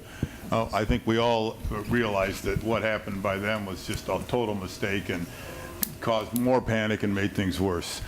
I want to follow up on what Councilor Hoy and Councilor Cook said, and again, I stated this in the paper the other day, and I kind of discussed that with Mr. Emmy. At some point, this is an art, not a science. It's a political decision. It's a policy decision that should have been shared with the council. And I'm even more flabbergasted to hear today that we shared it with our partners 2 hours before it was shared with the council. The school district knew, the hospital knew, other people knew, and we knew absolutely nothing.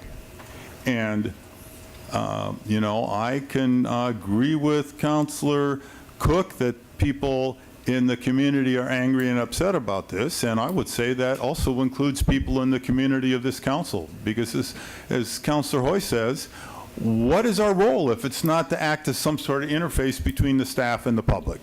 And that didn't happen here. You know, I learned about this 5:15 before the 6 o'clock meeting, and you know, we're here to try to help the staff and the city, and we can't help the staff and the city if we don't know what's going on. So to me, that's the #1 protocol, and it may well have been, had we had enough contact on Sunday, say, or Monday, the council could have said, issue the warning now because of all the concerns that we have expressed and that have been expressed to us by our constituents. You know, I think that one of the many lessons I take from this is council needs to be involved early on these kind of situations to not only help make the decisions, but to help you make the decisions and to bring a broader level of, you know, we represent everybody in the city here. You know, so we've got another take on things. And we could say, as Mr. Emmy said, gee, you know, maybe we're waiting for the 10 days and maybe it hasn't happened and maybe this and maybe that. But we could also say, we need to get this information out to the people of our city as soon as we possibly can. So that's my comment. I have one question. And I listened to Director Fernandez and talk about who was there on Friday were people in basically public works officials, and who was there on Tuesday, the same folks plus Oregon Health and some other partners. So my question is, were there any other discussions over the weekend other than what Lacey was doing? And when was this discussed with the city manager, and what advice was given to him? It was discussed with me on Friday. Okay, and then when next? Tuesday. Okay. Okay. And the advice, what was the discussion on Friday? As was shared with Mr. Fernandez. Okay. So today. When he said who was in the room were the public works officials and himself, that also would include you, or you were informed shortly thereafter after?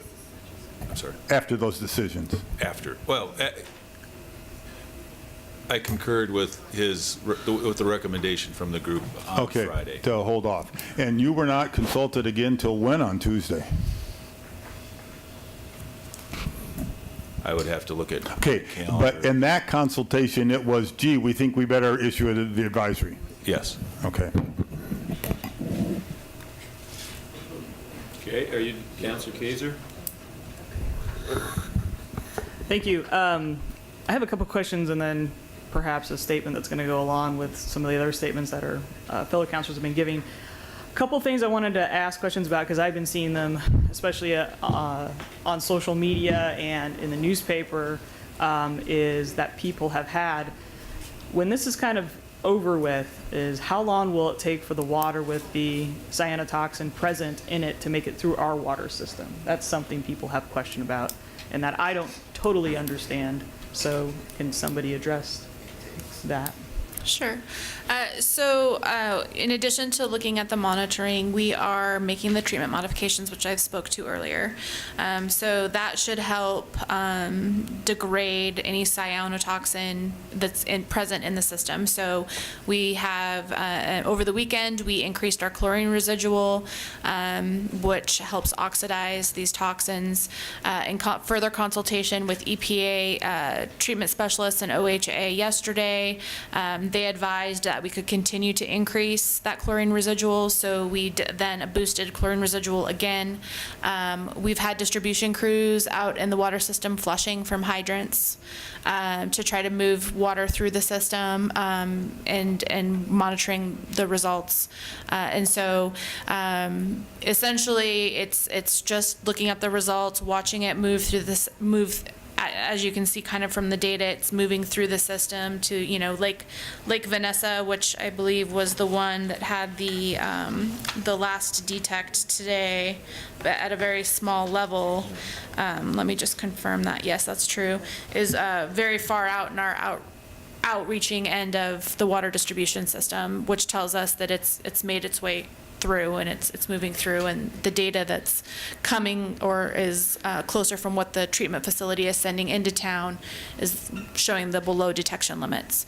So that's what's telling us, and then repeated testing that shows that we're not seeing it is how we'll validate that it's moved through the system. So just so I'm very clear, we have points along our system where we're testing that seem to be fine as of right now, but we still have some points that are in our system but further down the line that are still showing some of these elevated toxins. Correct. So there's nothing that the public will need to do to help flush the system or anything like that that's being monitored and taken care of by the city, because that is something I've seen is people saying, I'm going to turn on all my faucets and just let them run because I don't trust what's in my house. So one of the pieces of communication that we intend to do once we are able to lift the advisory, and we know that the water within the distribution system has shown favorable results, we will then instruct folks to turn on their tap, usually from the bathtub tap side, where you have a large vessel that can receive a good deal of water and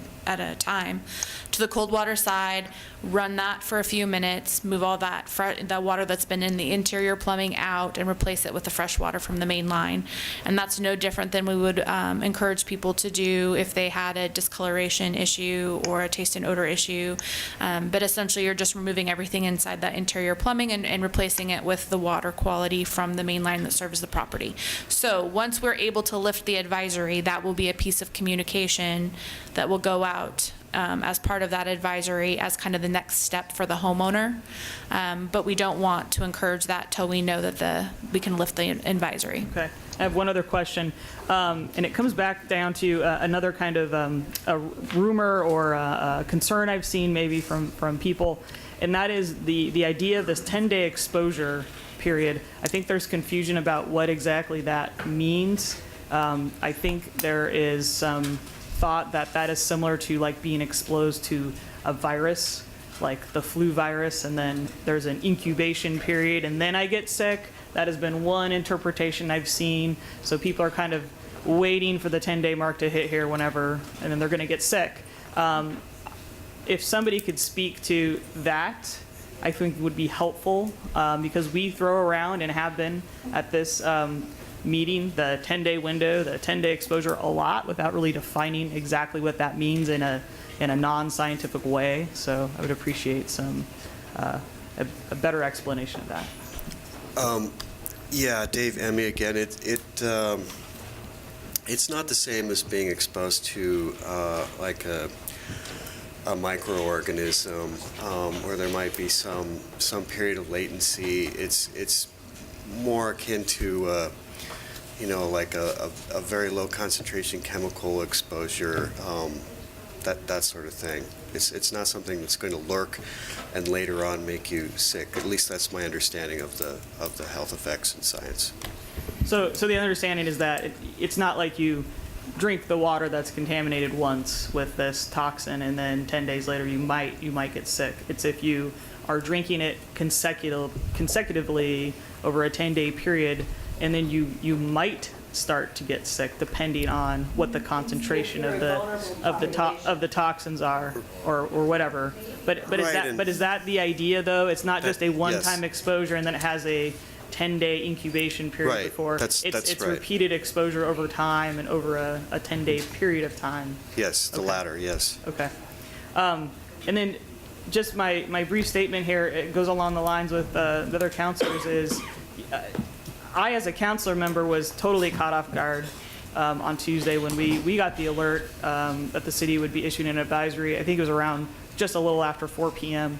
on Tuesday and just a couple of hours before our council meeting. And at the council meeting, even, it seemed fairly subdued. I mean, we asked questions and staff was here to ask those questions. But even during the council meeting, I think I was getting notifications from folks saying, there's a run on water, there's a growing panic in the city, and by Wednesday morning it was a little out of control. And me as a counselor, I felt like I was completely in the dark about the information, and asking questions of staff to try to get some basic things like a timeline have not been fruitful, I guess. And I realize everyone's busy, but I think like Councilor Hoy said, we are your conduits. I have to go to the neighborhood associations here next week, and I know I'm going to get a lot of questions. I already have been getting questions. I think we've all been getting slammed with our emails, our phone calls, in person, if anyone knows we're a counselor, and to be really kind of caught off guard with, this is what I understand, but I can't confirm if that's true or not. That's a really, really difficult spot to be in. So I think the importance of bringing us in is very important, and I think we were overlooked in that, and that concerns me when we have our staff who are overlooking their city council. And so I really do hope we learn from this experience and can start to rebuild some trust both with the public and with the council. I think there are, first of all, thank you, Councilor Kaiser. Certainly, we've heard that loud and clear.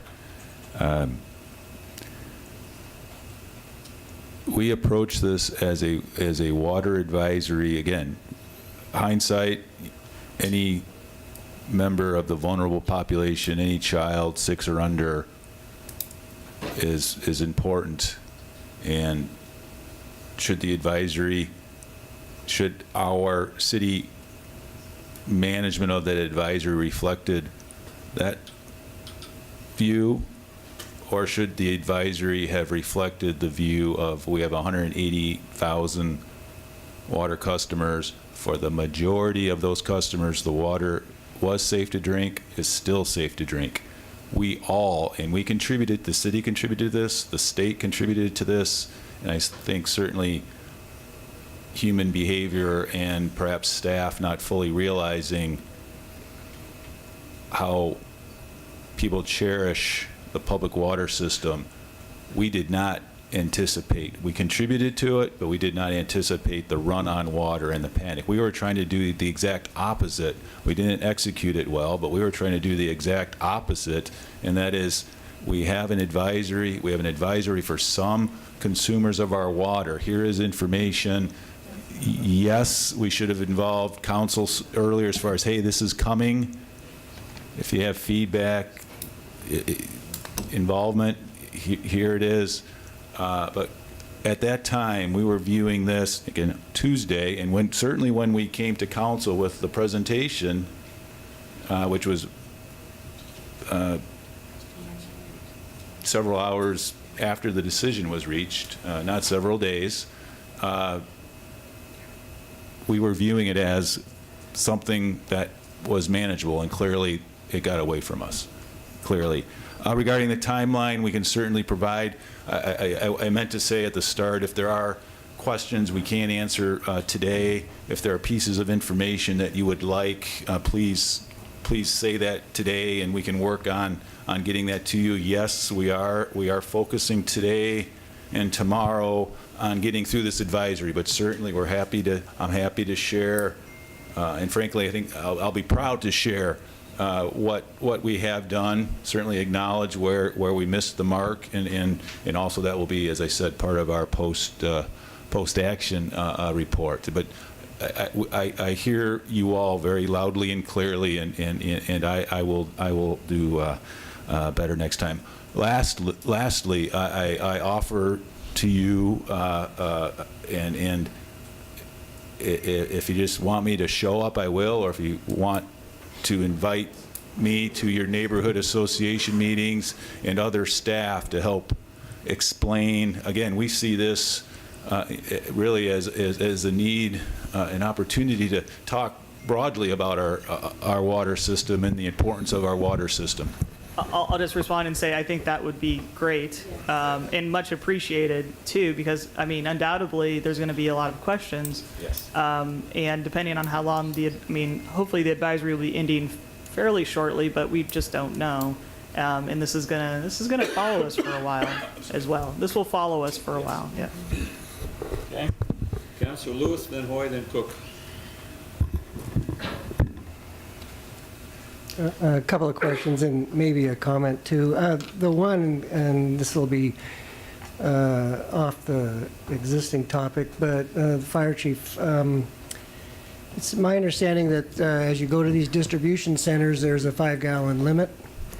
And there are folks who, and I think of retirement facilities or medical facilities, that 5 gallons is not enough to run their operation. I just want to make sure that it's true that I can get 5 gallons at one station, I can go to another station, get 5 gallons, and again, another station, get 5 gallons, and maybe even come back to the first station and get 5 more gallons if I wait long enough. And it's also my understanding that there's no records being kept, so I could probably collect water all day long. That's correct. We're not collecting information or identification from anybody to come get water. If you want to go from station to station to get 20 gallons, that's completely fine. We believe we have enough supply. We're drafting out of hydrants in Kennewick. I'm sorry, Kennewick. That's from way back. Tri-Cities. Let's try Kaiser. You're close.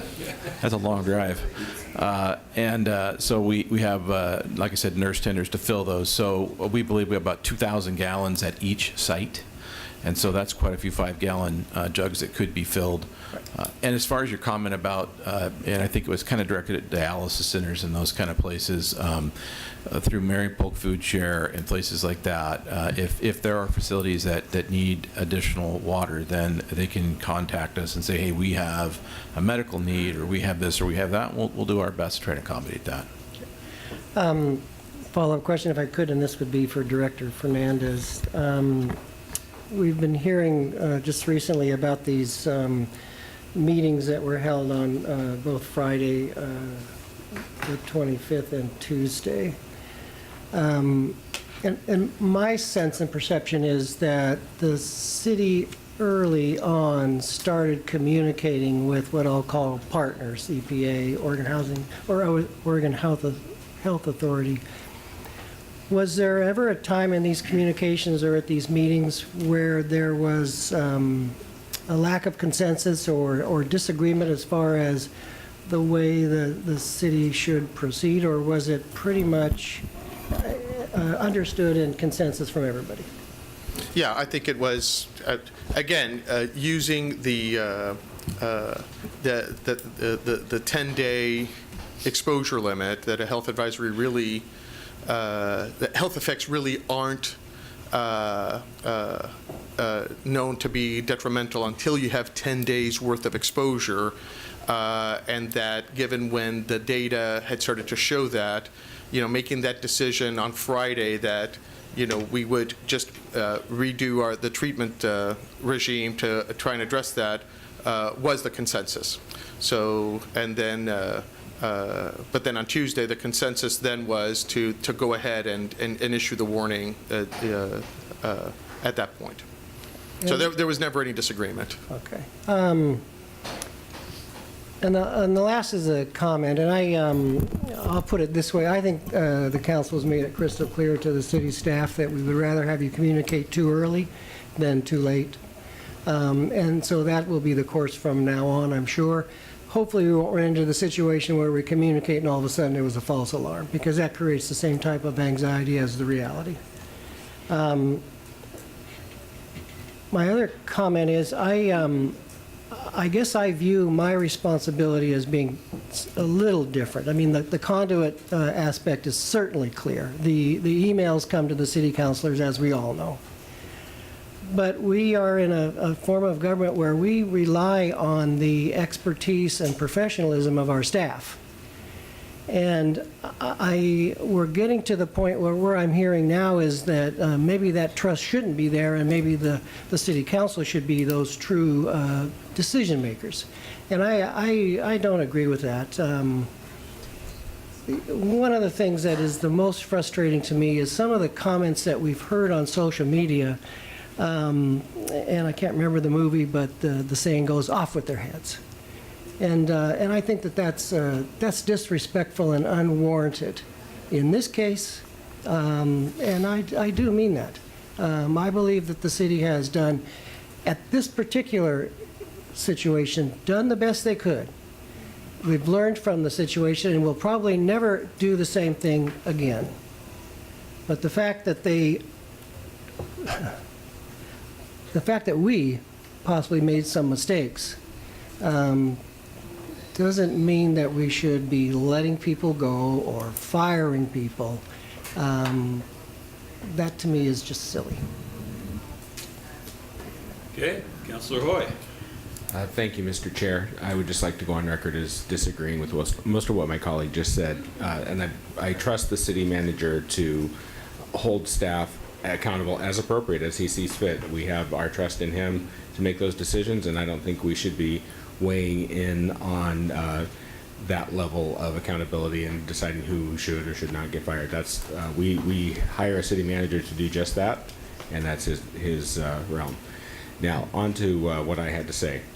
I wanted to mention, and I don't want to keep pounding on this, but I'm going to just say one more time about the importance of communicating with the public. I got an email, actually, while this meeting was occurring, from the executive director of an Alzheimer's care unit in my ward.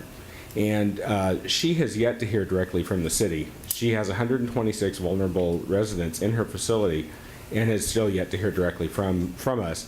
The good news is she's heard from Marion County and OHA, and the county did bring 2,000 gallons of water into their emergency reservoir.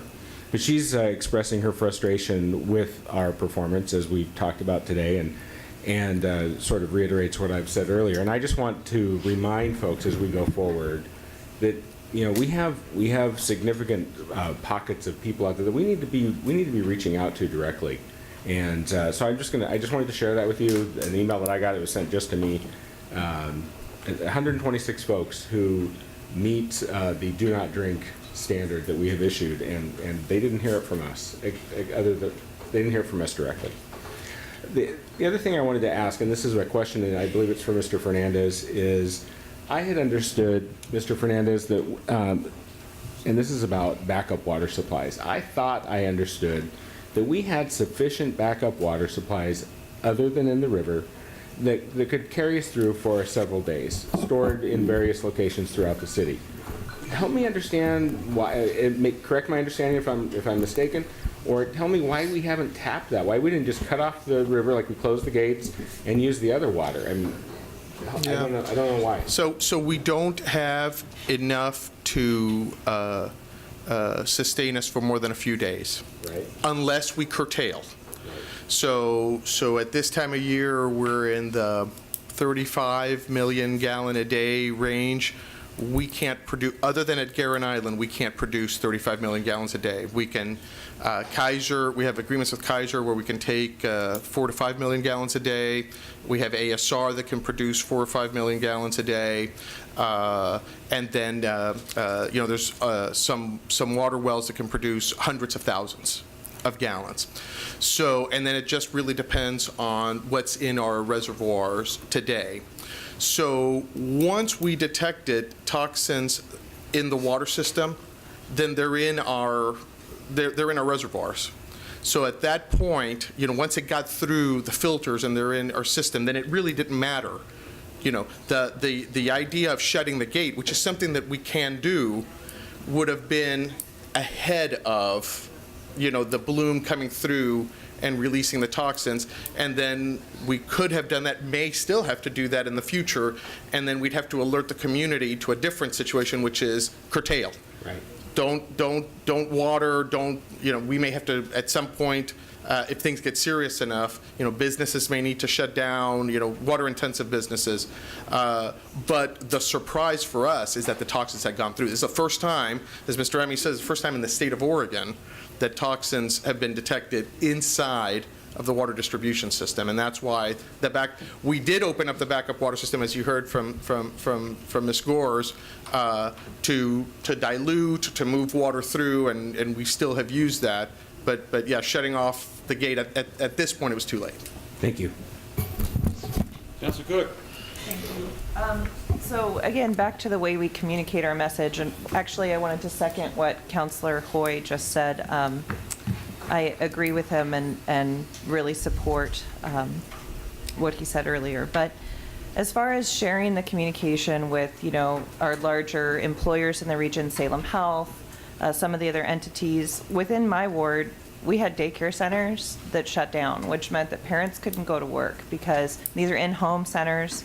These aren't huge places, because there was this unclear guideline about, we didn't have time to buy bottled water, we didn't do this. It affected people's employment. Senior centers, and not even just the big centers like what Councilor Hoy said, but the smaller in-home foster care facilities that are all over the place.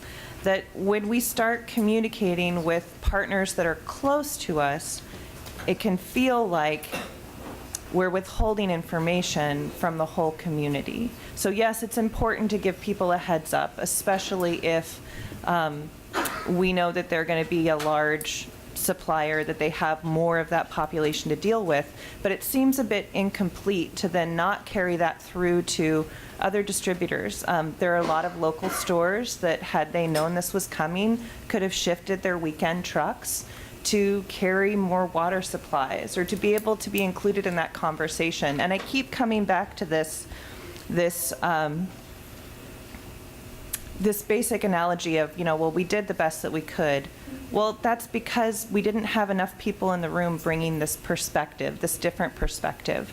We all approach things from the background that we give, the professional basis that we have, but there are people that bring different perspectives that would help make this a better experience for the community. And also, to second what the counselors have said, my inbox has been flooded. And I think it's ultimately so important that we speak the same language and same message going out, and that it is crystal clear, so that someone in my ward doesn't get the impression that it's more or less safe, or someone in Kara's ward doesn't think that they have insider information because they were at a meeting. It is so important that we stay with the known facts and the information that we have. And I don't feel like I was given that. I got the information that I had from the school district. My youngest is still under the age of 6, so she meets that vulnerable population guideline. I didn't receive, since I was not at the meeting on Tuesday, my information was from the school district. And so, in addition to this affecting the ward, it's also very personal to me, feeling like that letdown. And I would want to also ask the chief, coming from a family of people where preparation is like the utmost of importance. We know that a state of emergency has been declared. At what point do we activate CERT? I know there's so many people in my ward that, gosh, they live for stuff like this. I want my truck, I want to go make a delivery, I want to go save the day. Like, at what point do we bring those people in and say, make sure if there's price gouging, here's the info to report it. Make sure you check on your neighbors. We know that it's maybe not an emergency, or maybe it is, but we're going to activate it. And it's a different kind of emergency, but wow, what a good test run. Because if this was Cascadia, this is not boding well for how we get our information out. So in response to that question, we have reached out to the CERT team. To be honest with you, that's not our job one first priority. The first priority is getting the communication out, getting things organized, and making sure we've got the resources coming in. Once we do that, then we start identifying what tasks we have to complete. And we are reaching out to certain people now to volunteer in several different locations, the water stations, maybe making deliveries for us for people that aren't covered by Marion Polk Food Share or other agencies that are in the vulnerable population, that are shut in their homes and don't have a vehicle and can't get to a bulk station, so we could make water deliveries to them. So we do consider them. They are not, CERT is not the first thing on the list, and so we thought about them the whole time, but it's just the priority of when they fit into the system. So we are reaching out to them, asking people to volunteer now. I would encourage CERT folks, there's an email out to the CERT group. If you want to volunteer, that would be great. We'll take as many as we can get. I would also like to just address your comments. If you could send that email to me, that would be great. We'd like to be in contact with that facility. And then I would tell the rest of the council, if you have emails from people in your wards that are vulnerable population that can't get water, can't get resources, have them call 503-588-6311. And we are keeping track of a list of folks that we need to reach out and do a little more for. So we are really trying to engage as many of those people as possible. There's 180, 200,000 people in the community, so it's tough to make personal phone calls to all of them, but we are trying to, if we know about it, we'll do our best to take care of them. And that number was not given in the initial advisory when it went out with the do not drink advisory? Was it? Yes, it was. Yeah. That phone number, if you were vulnerable, was given out? Yeah.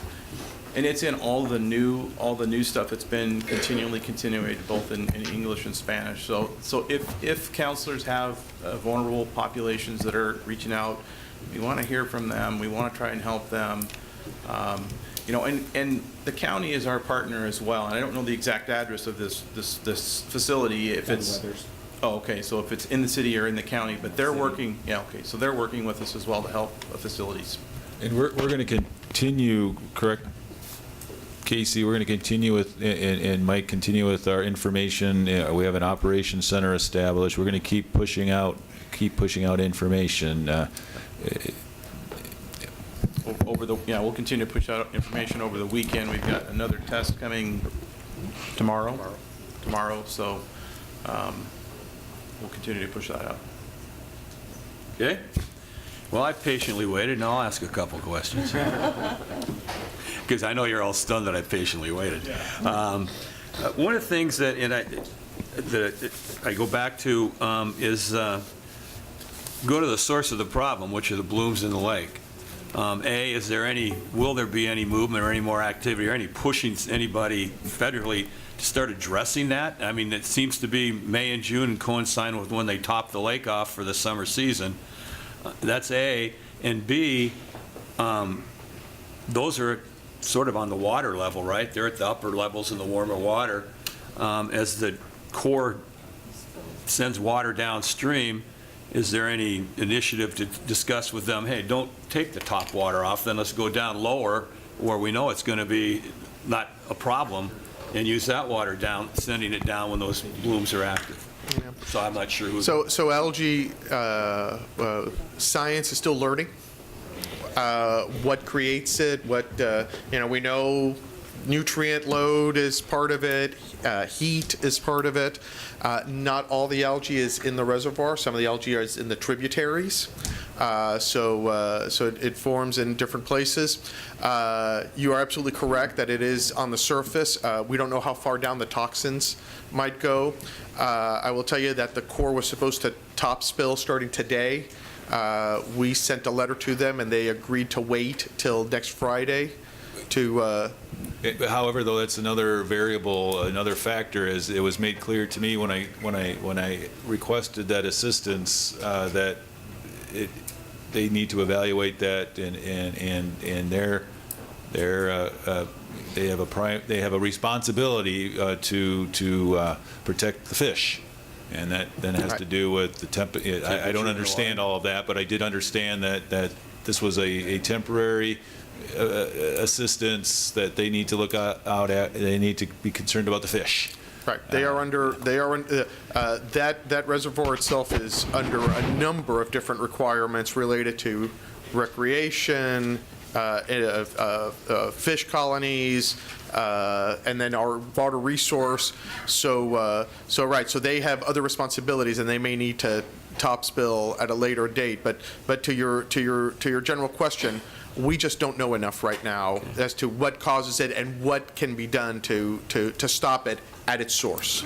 Well, and I guess I would say then, I hope on the agenda, and I'll certainly push this while I'm still here, we need to start addressing that with them and make this an issue, because this is the water quality for 185,000 people. Right. And I think it needs to be in a discussion, and more than, okay, well, we'll help you right now, but we got other issues involved, is not quite. Yeah, and in fairness, Councilor, we do. We participate. I saw Councilor Nanke's hand go up because he participates in the North Santon Watershed Council, and we participate in the North Santon Watershed Council, and we have people analyzing the river every day and speaking to the Forest Service, and so we do coordinate quite a bit. It's just how exactly these form and how to stop them or how to mitigate them is evolving science. Okay, thank you. Another question, and this is just out of curiosity, the activities at these watering sites, Chief, any numbers? Is it tens of thousands of gallons being picked up, hundreds of thousands? So last night at the Bush Pasture Park facility, I believe we had about 50 people gathered there in line as we were getting ready to produce the water. A lot of agencies involved, so we were a few minutes behind on when we said it would be there, but about 10 minutes after 9, we were distributing water at all 4 facilities. So 40 to 50 folks probably at each facility. By 10:30, it was nobody, a few trickling in here and there. This morning, there was some more folks there. We're not counting or taking identifications, so we can't give the exact number, but there's a steady stream of folks getting their water, and most people, they get 5 gallons. That's going to last them for a little while, and then maybe back to refill. Okay. I think Mark Bechtel might have numbers for us. Does he have Yes. Was that close? Mark Bechtel, Public Works Operations Manager. The chief is not incorrect. We actually have some estimated head counts for the activity at the water distribution locations. For the 4 that we are administering, the city of Salem, we counted about 400 individuals filled water containers from the time they opened till midnight early this morning. I was at all of them this morning, and there was a steady flow of individuals. They weren't backed up, but someone would come, fill, come, fill, come, fill, come, fill. So they're being steadily used. And that's the intention. Each site, as the chief said, has anywhere between 1,500 to 2,500 gallons of water there available. And I would like to thank our municipal partners. We're a member called ORWARN, which is the Oregon Water Wastewater Agency Response Network. We have emergency water facilities here from City of Portland, Tualatin Valley Water, EWEB, Eugene Water and Electric Board, City of Gresham. So we have, this is what we do. We do mutual aid with each other, and it's not easy to set up these types of facilities in the short time that we did. So we're getting a lot of good feedback from the public at these locations, and it's the right thing to do. Thank you. I've got one more, Chris. Kaiser in the Wells, I had a couple calls saying, why didn't we tap into that? And I think I heard somebody say that we've got an agreement, but it's $5 million, up to $5 million. Right, there's only so much water, one, that they want to give us. They're on an aquifer, so they want to be very judicious. It's not a running river like we have. And there's only so much water that can flow through our intertie. So they've been very generous at the 4 to 5 million gallons that have flowed, plus then just donating the water to residents that went up there to collect some. You said intertie, so we're connected to their system? We have two connections to their system. Yeah, two pipe connections. And we have used them before when we've had drought, otherwise. And they are also welcome to use it if they ever find themselves in difficulty. Going the other way. Okay. Going the other way. Councilor Hoy. Thank you, Mr. Chair. Mr. Fernandez or whoever else would be appropriate, can you address the mystery out there on why Staten's water is okay to drink and ours is not when it comes out of the same river? Can you help us understand that? All right. Staten does not test for this toxin. It's not required. So they were relying on our tests. It's when our tests showed that there were problems, then they proceeded to test. It is my understanding, and I want to be clear that it is strictly my understanding, I don't have facts in front of me, that they use, remember we talked about two different methodologies. One is more robust than the other. We have found that the one methodology that gives us a screening has typically provided a lower number. And it is my understanding that they're using that methodology and not the 12-hour, the 24-hour methodology. Testing methodology. The testing methodology, right. So that's why they were able to, and neither is incorrect. So I don't want to imply that what Staten is doing is incorrect. We have a more robust system, and we're using a higher caliber methodology that tends to show higher numbers, and that's the one that we're using to assess our drinking water. Thank you. That it? Councilor Kaiser. So I just have one more question, just based on the other questions that were asked, and that is over the weekend when the conversation happened on Friday when we got the first test results back, and then over the weekend there was more testing and all of that happening. Was there any conversation at that point about if we do issue this advisory, what should we do to help the public? Because we know some people won't be able to drink the water or shouldn't drink the water, but yet we're not providing a way for them to get clean water. Was there any kind of conversation that came up around that if we happen to have to do this, then we also need to make sure we have access to those folks? Or I think was that had at all? Yeah, I apologize, Councilor. That conversation was not initially had. And that, I think, is one of the areas that we can certainly do better. And so it's the struggle of we want to go ahead and issue the advisory. We want to go ahead and get it out. How long do we wait before we start to figure out how to get water to other people? We have never, ever had a do not drink advisory. The advisories that we have had in the past is boil water. There was a break in the water line, there was a loss of pressure. Hey, just boil your water and you'll be, for 10 minutes and you'll be fine. So these are the things that we have to learn. I think, and we have learned. I think there was also the issue of how we messaged. There was a tremendous amount of panic that went through the community because of our messaging, because we did not do that. Obviously, we didn't do it correctly because we created a panic, because the water is still perfectly safe to drink for the vast majority of consumers, yet all consumers became concerned. So, no, we did not think about that, and we didn't think it through. And frankly, I was surprised by the level of panic when, the message said, hey, it's just for this. But even for that limited community, the school district was ready. They have a cache of water for their schools, for their elementary schools. We're not set up for that, and we didn't think through how that might affect people. All right, thank you. Okay. Counselor Ossick.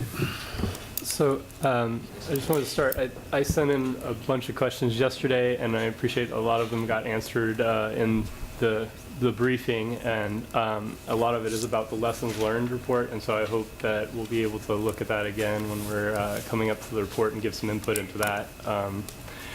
But I still wanted to just ask a little bit about what the, I guess the criteria that you're saying. So there's on here, the data is kind of, the summary has gaps, but we've heard that it requires 2 consecutive clean tests before you remove the ban, but it doesn't seem like, it seems like the tests that were not clean have kind of have been separated at different points. Is that separate sort of standard for how you determine when it's not clean? So it looks like in some of these places it's been clean the whole time. Some places there's been a little bit of toxin. Correct. So could you just explain a little bit how that is different from the 2 consecutive tests for the clear water? Sure, absolutely. So our system is interconnected. Just because a location in West Salem or South Salem turns out that there's never been an issue based off of our sampling, we are still connected to all other areas of the water distribution system. So in order to be able to lift, so we can't just isolate the advisory to a particular area of town and say this only affects this area because we only saw it here. And likewise, we can't lift the advisory until we see that all locations within the water distribution system have a value that's either below detection or less than a health advisory level. So in order to, the data is going to jump around. A distribution system is a dynamic system, and so some water comes straight from Guerin Island and will go right to a customer's tap. Other water is going to travel through pump stations and finished water reservoir systems, and it will have a longer water age. And so we can't assume that just because one sample in one spot is the result is this way, that this area. And that's why you'll see that we took representative samples from West Salem, Central Salem, South Salem, and Northeast Salem.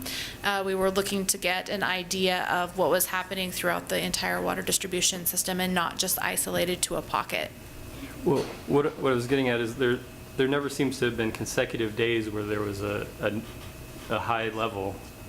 So even there's one on here that on the 28th that is below the standard, but if you remove that one, there's never consecutive days of the test going above the level, the threshold. So when you're saying there's it's 2 days for clear, but it needs only 1 day for To go into an advisory? Yeah, to go into advisory.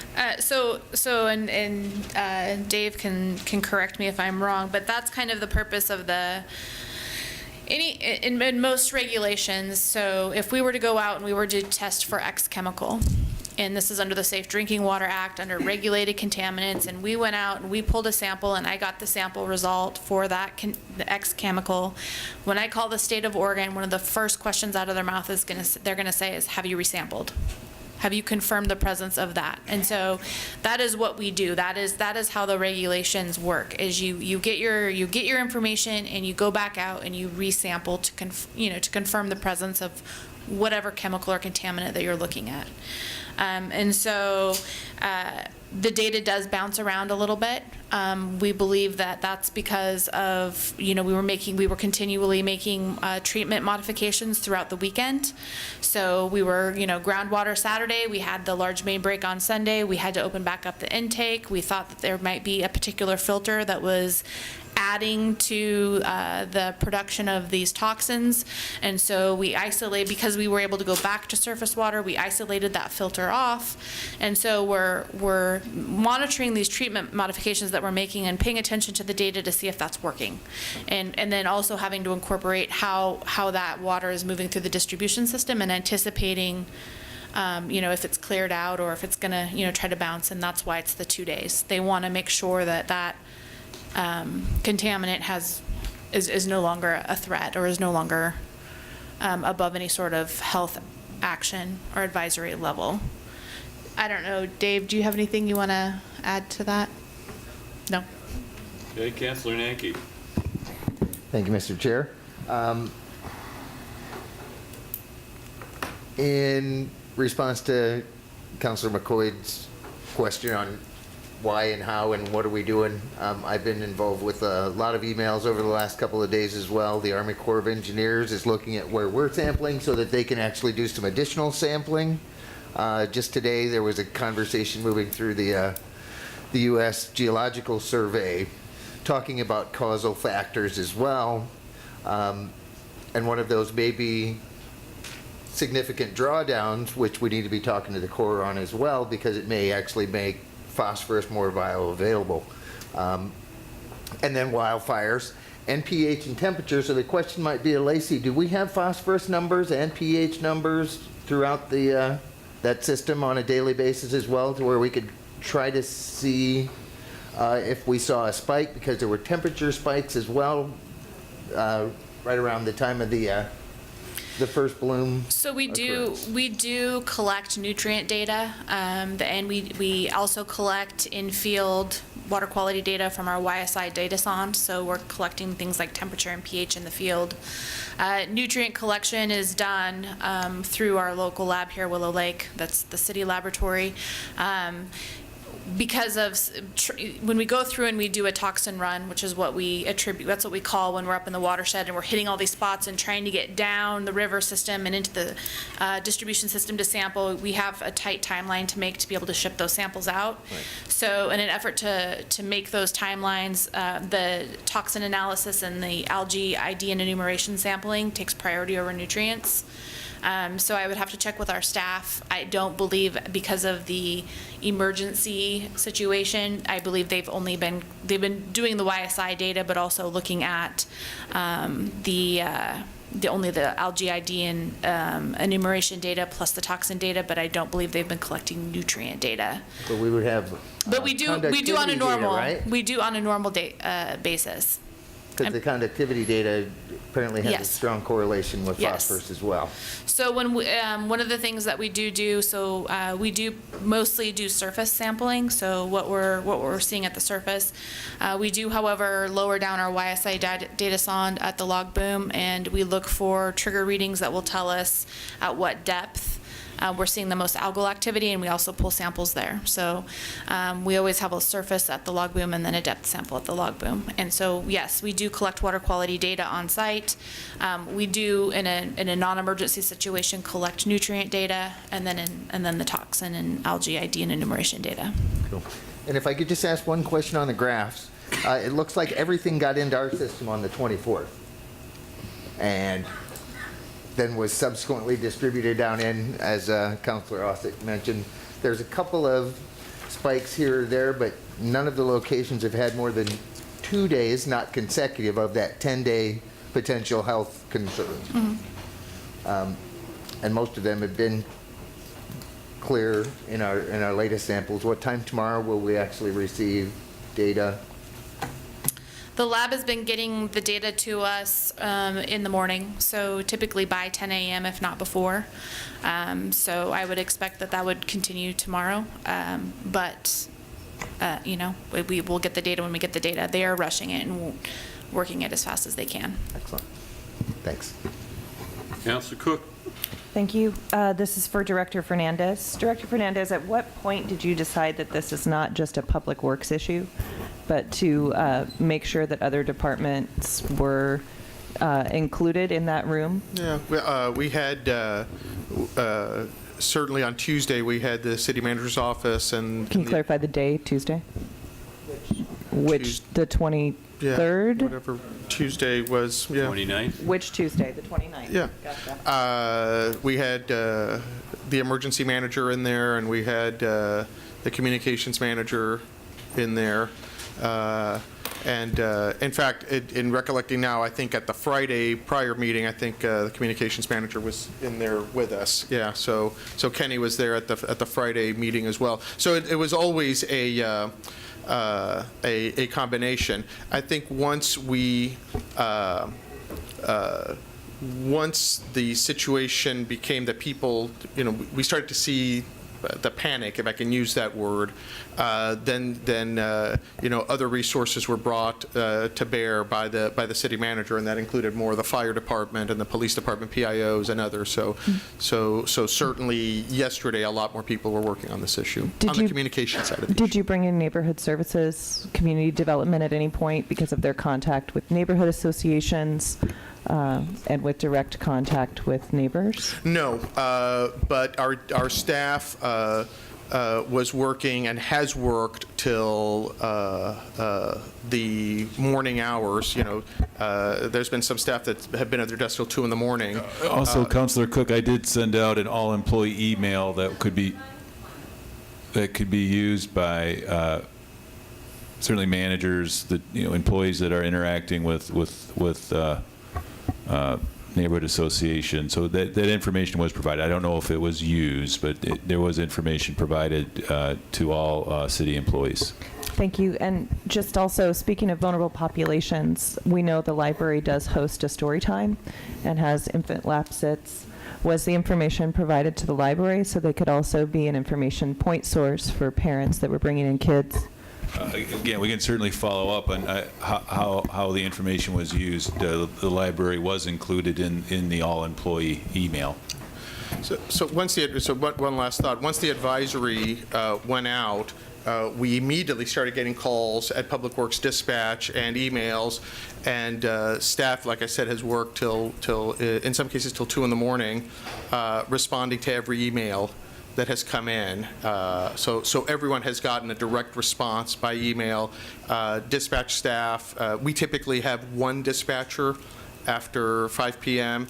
On Tuesday night, Wednesday night, there were 3 dispatchers working the telephones till at least 10 o'clock that evening, and there were other support staff. We set up what's called a pick line so that when dispatch overflowed, other support staff that were at their desks till 8, 9 o'clock at night were there to respond to telephone calls. So we got very quickly into response mode, but in terms of putting out the message to other departments, as the manager says, it was through his emails. Okay, one more, Councilor Nanki. One last, then we're yeah, gonna and get I to the just public want to comment. again say how thankful we are to all the partners who stepped up around the area. City of Kaiser, their businesses, Governor's Office, National Guard, Attorney General. But one other thing, and we kind of talked about CERT, but just preparedness in general, there's alternate sources available to us right now in the event we have a larger Cascadia type event or something else. Those resources might not be readily available, and so store some water if you can. 2-liter pop bottles, 5-gallon square cans, a couple of cases sit in a closet in the basement. The more people that can survive or make it through a couple of days, the less panic they'll have as well. I had a significant amount of water in my, and it was like people are ripping everything off their shelves, and it's like, I have what I need. So there's a level of comfort one can have by being as prepared as they can be, and also making sure that you can take care of a couple of your neighbors as well. Okay, going to get to, you want one more there, Councilor Cook? Just to respond to what my co-counselor colleague, thank you, starts with a C. So yes, there's lots of things that we can do as individuals, but collectively on a population level, that's what we're here about today. Right. Because that's what we're addressing. And people have their own individual abilities and responsibilities, but particularly when we are speaking about vulnerable populations which don't have the same opportunity because of whatever barriers are in place, it is necessary for us to view this event through that lens, because those are the populations that are affected and quite frequently get overlooked, as Councillor Coy had talked about, underrepresented, and not followed up with in this case. So yes, we as individuals can all take steps and feel very good about that, but our responsibility in this group is to the whole, with the particular focus on those vulnerable individuals. I mean, yeah, and that's part of the whole preparedness piece. We need to have the resources available to provide for them as well. But the more of us that can actually have our own preparedness in order, the more of those other resources can be redirected to those that are truly in need. Councilor Hoy. I'd just like to request a 5-minute recess before we go to public comment. Okay. We'll recess for 5 minutes, and we'll get to the public comment. Relatively, my husband and I moved here. First of all, could you give us your name and your address? Deborah Abbott, 1040, I've forgotten my address, Luridale Avenue South, Salem. Thank you. Thank you. I'm a little nervous. You're doing great. Okay, thank you. I feel very emotional about this because water is one of our most precious resources. And I think about little babies. I think about infants and newborns drinking this water that has these horrible microbes in them going into their little bodies, little teeny tiny bodies. Can we think about the babies, please? Their bodies cannot process these things. Okay, so we'll just leave it at babies for right now.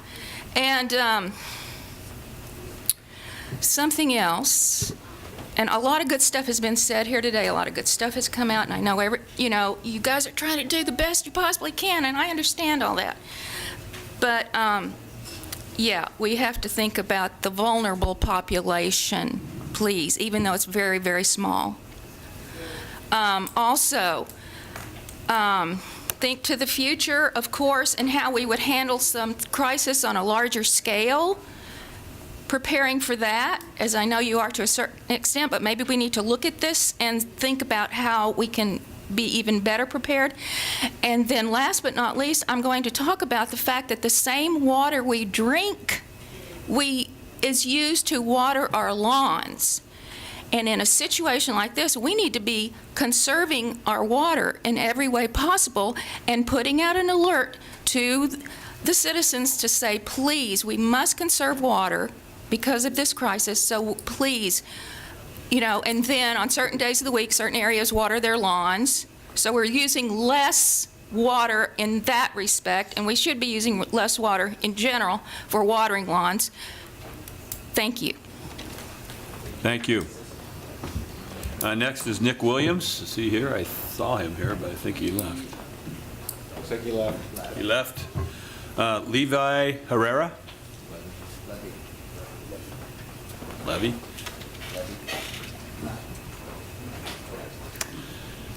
Welcome. Give us your name and your address. Levy Or your Herrera ward. Lopez. My address is 2921 Saddle Club Street, Southeast. Thank you. And I'm here as Executive Director of Mano a Mano Family Center in Salem. We operate 2 community food banks. And I was just messaging with staff at the Marion Polk Food Share, and we're going to be able to get a couple pallets of water dropped off at our Southeast Salem site, which is a community of agricultural workers, about 50 families, about 200 or so people there, and it's in a very isolated corner of town. So we're very glad that we were able to get that. But I've communicated this to city staff, but I wanted to just get it on the record. I know there were a lot of issues with the emergency alert system, but a lot of people that we serve access the internet and messages via social media. On Facebook, the messages were coming out in English at first, and then it was several hours. I actually waited several hours for an official Spanish version to come out, and I did a very rushed translation, and I put one up on my Facebook, and then late at night there was a Spanish translation. Every subsequent day, communications have been getting better. The last communication that went out on Facebook was a bilingual message, so I really want to thank you for that. But I think it's a very good lesson. We have about 10% of the population of Salem whose English proficiency is very limited, and that's not just Spanish. Spanish is the largest language of that, but our local district has more than 20 languages spoken. So for a different type of emergency, or for the next community-wide emergency, I think we need to really make sure that all alerts go out at the same time for the multiple populations. And I do want to, as a nonprofit, I also want to make sure that that the nonprofit community is included in the outreach, because I think this type of emergency, we had some heads up that there might be a need for coordination. So if we take that as a lesson learned, that I think that would be helpful for. I'm also a parent. I have twins, 2.5 years old. So I know I have that. I'm using an overabundance of caution, and I know, and that's what I'm seeing in the community. So people they hear that it's for the vulnerable populations, but what if we're using water to cook? We don't give it for them to drink, but then we're still cooking with that same water. So there's still a lot of confusion, and the more information that we can get out there, it'll be more helpful. Thank you. Thank you. Thank you for coming down, and thanks for your patience. Boy, I'm not. Uni Cham?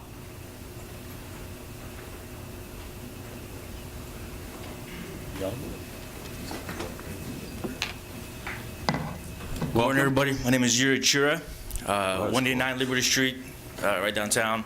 Thank you, Council, for your questions and work today.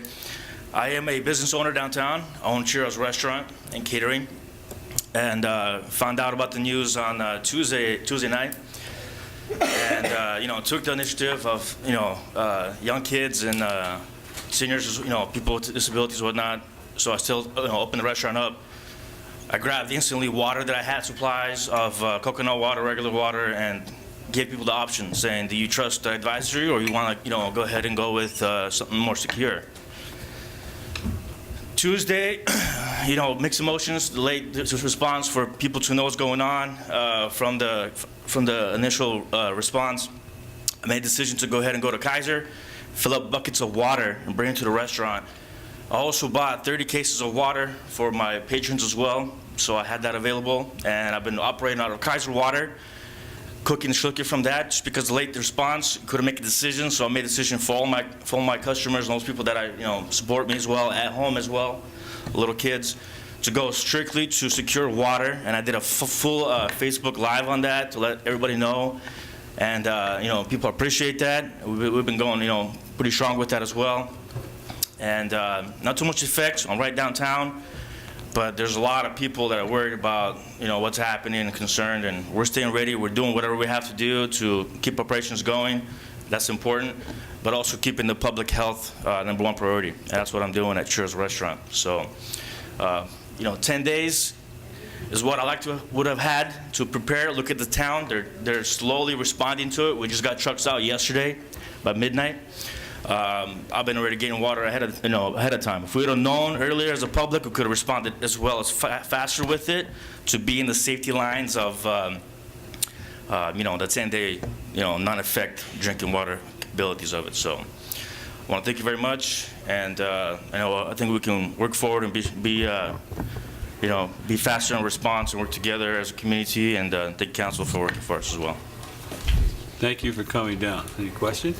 How would you say that this has affected your business? Did you post the advisories? Did you post that you had Kaiser water or bottled water available? Did you not post and just have people ask when they come in? And did it affect your staffing levels? Yeah, so the first day was definitely, letting people know there's been advisory, here's some fresh water. The next day, as I was going into cash and carry in South Salem, I saw pallets arrive. I went live. I said, Salem, we have pallets of water. Come and get it. People were appreciative of it. As I found through Instagram, people commenting about empty shelves at stores, I said, hey, cash and carry South Salem has water for you. Don't worry, come and get it. When I came back and I loaded the water and some supplies, I took my buckets and went to Kaiser. As I was at my buddy's restaurant, I went live saying, we have water, it's fresh, coming from taps. We're bringing it back, we're cooking with it. So I instantly did an instant response by going live.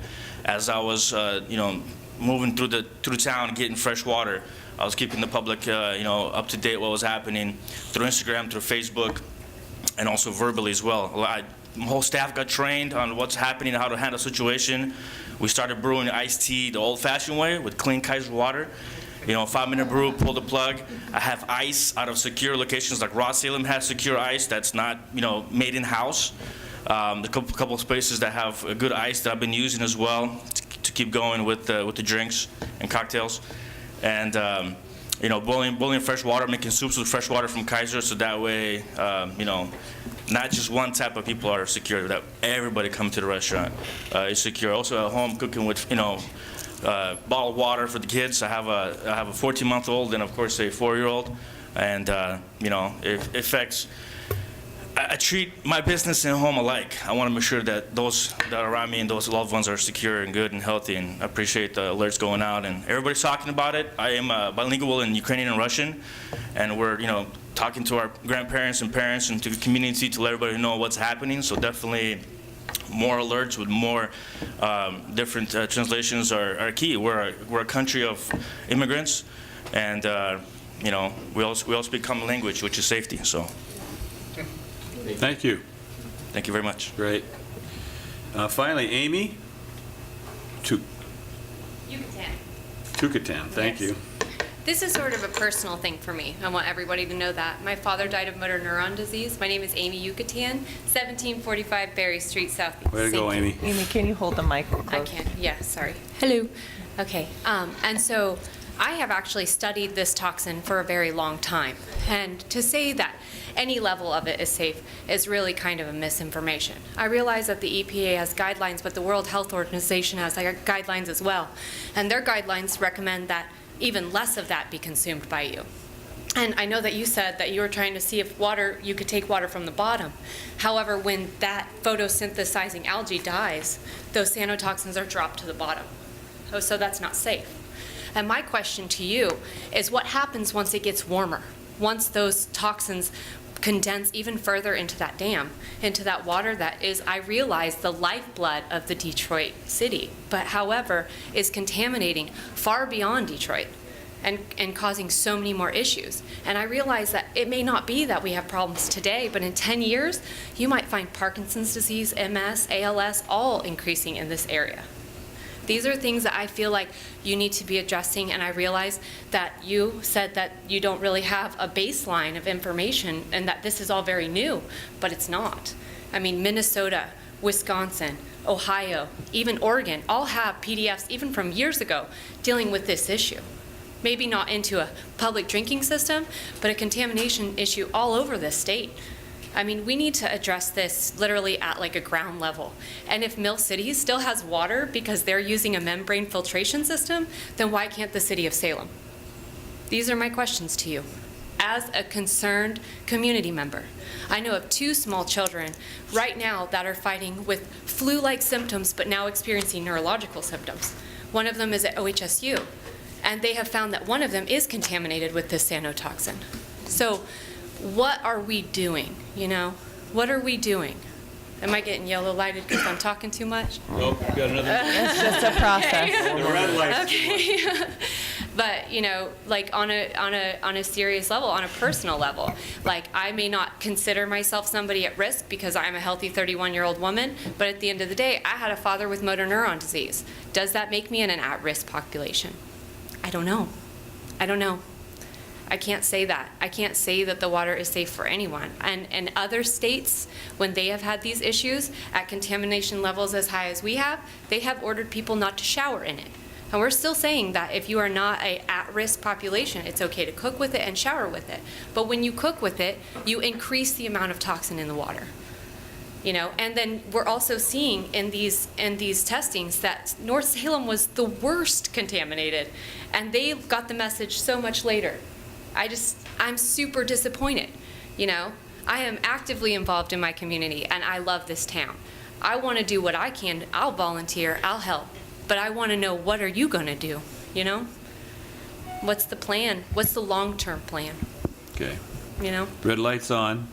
You have a question from Councilor Cook here. Hey, m'lady. Hey, Amy. Full disclosure, Amy and I worked together while I had my littles and you had your littles. Yeah. We were both store clerks. Yes. For mopping floors and long hours. Yes, ma'am. So I have a question. In an event like this, you say you'd want to volunteer. What do you really see the the role of the public, speaking from your experience, and also how can the information be more accessible to someone in a situation? I know staff had talked about we want to strike that balance of putting the right information out and not creating any sort of excess Pandemonium. alarm. Understood.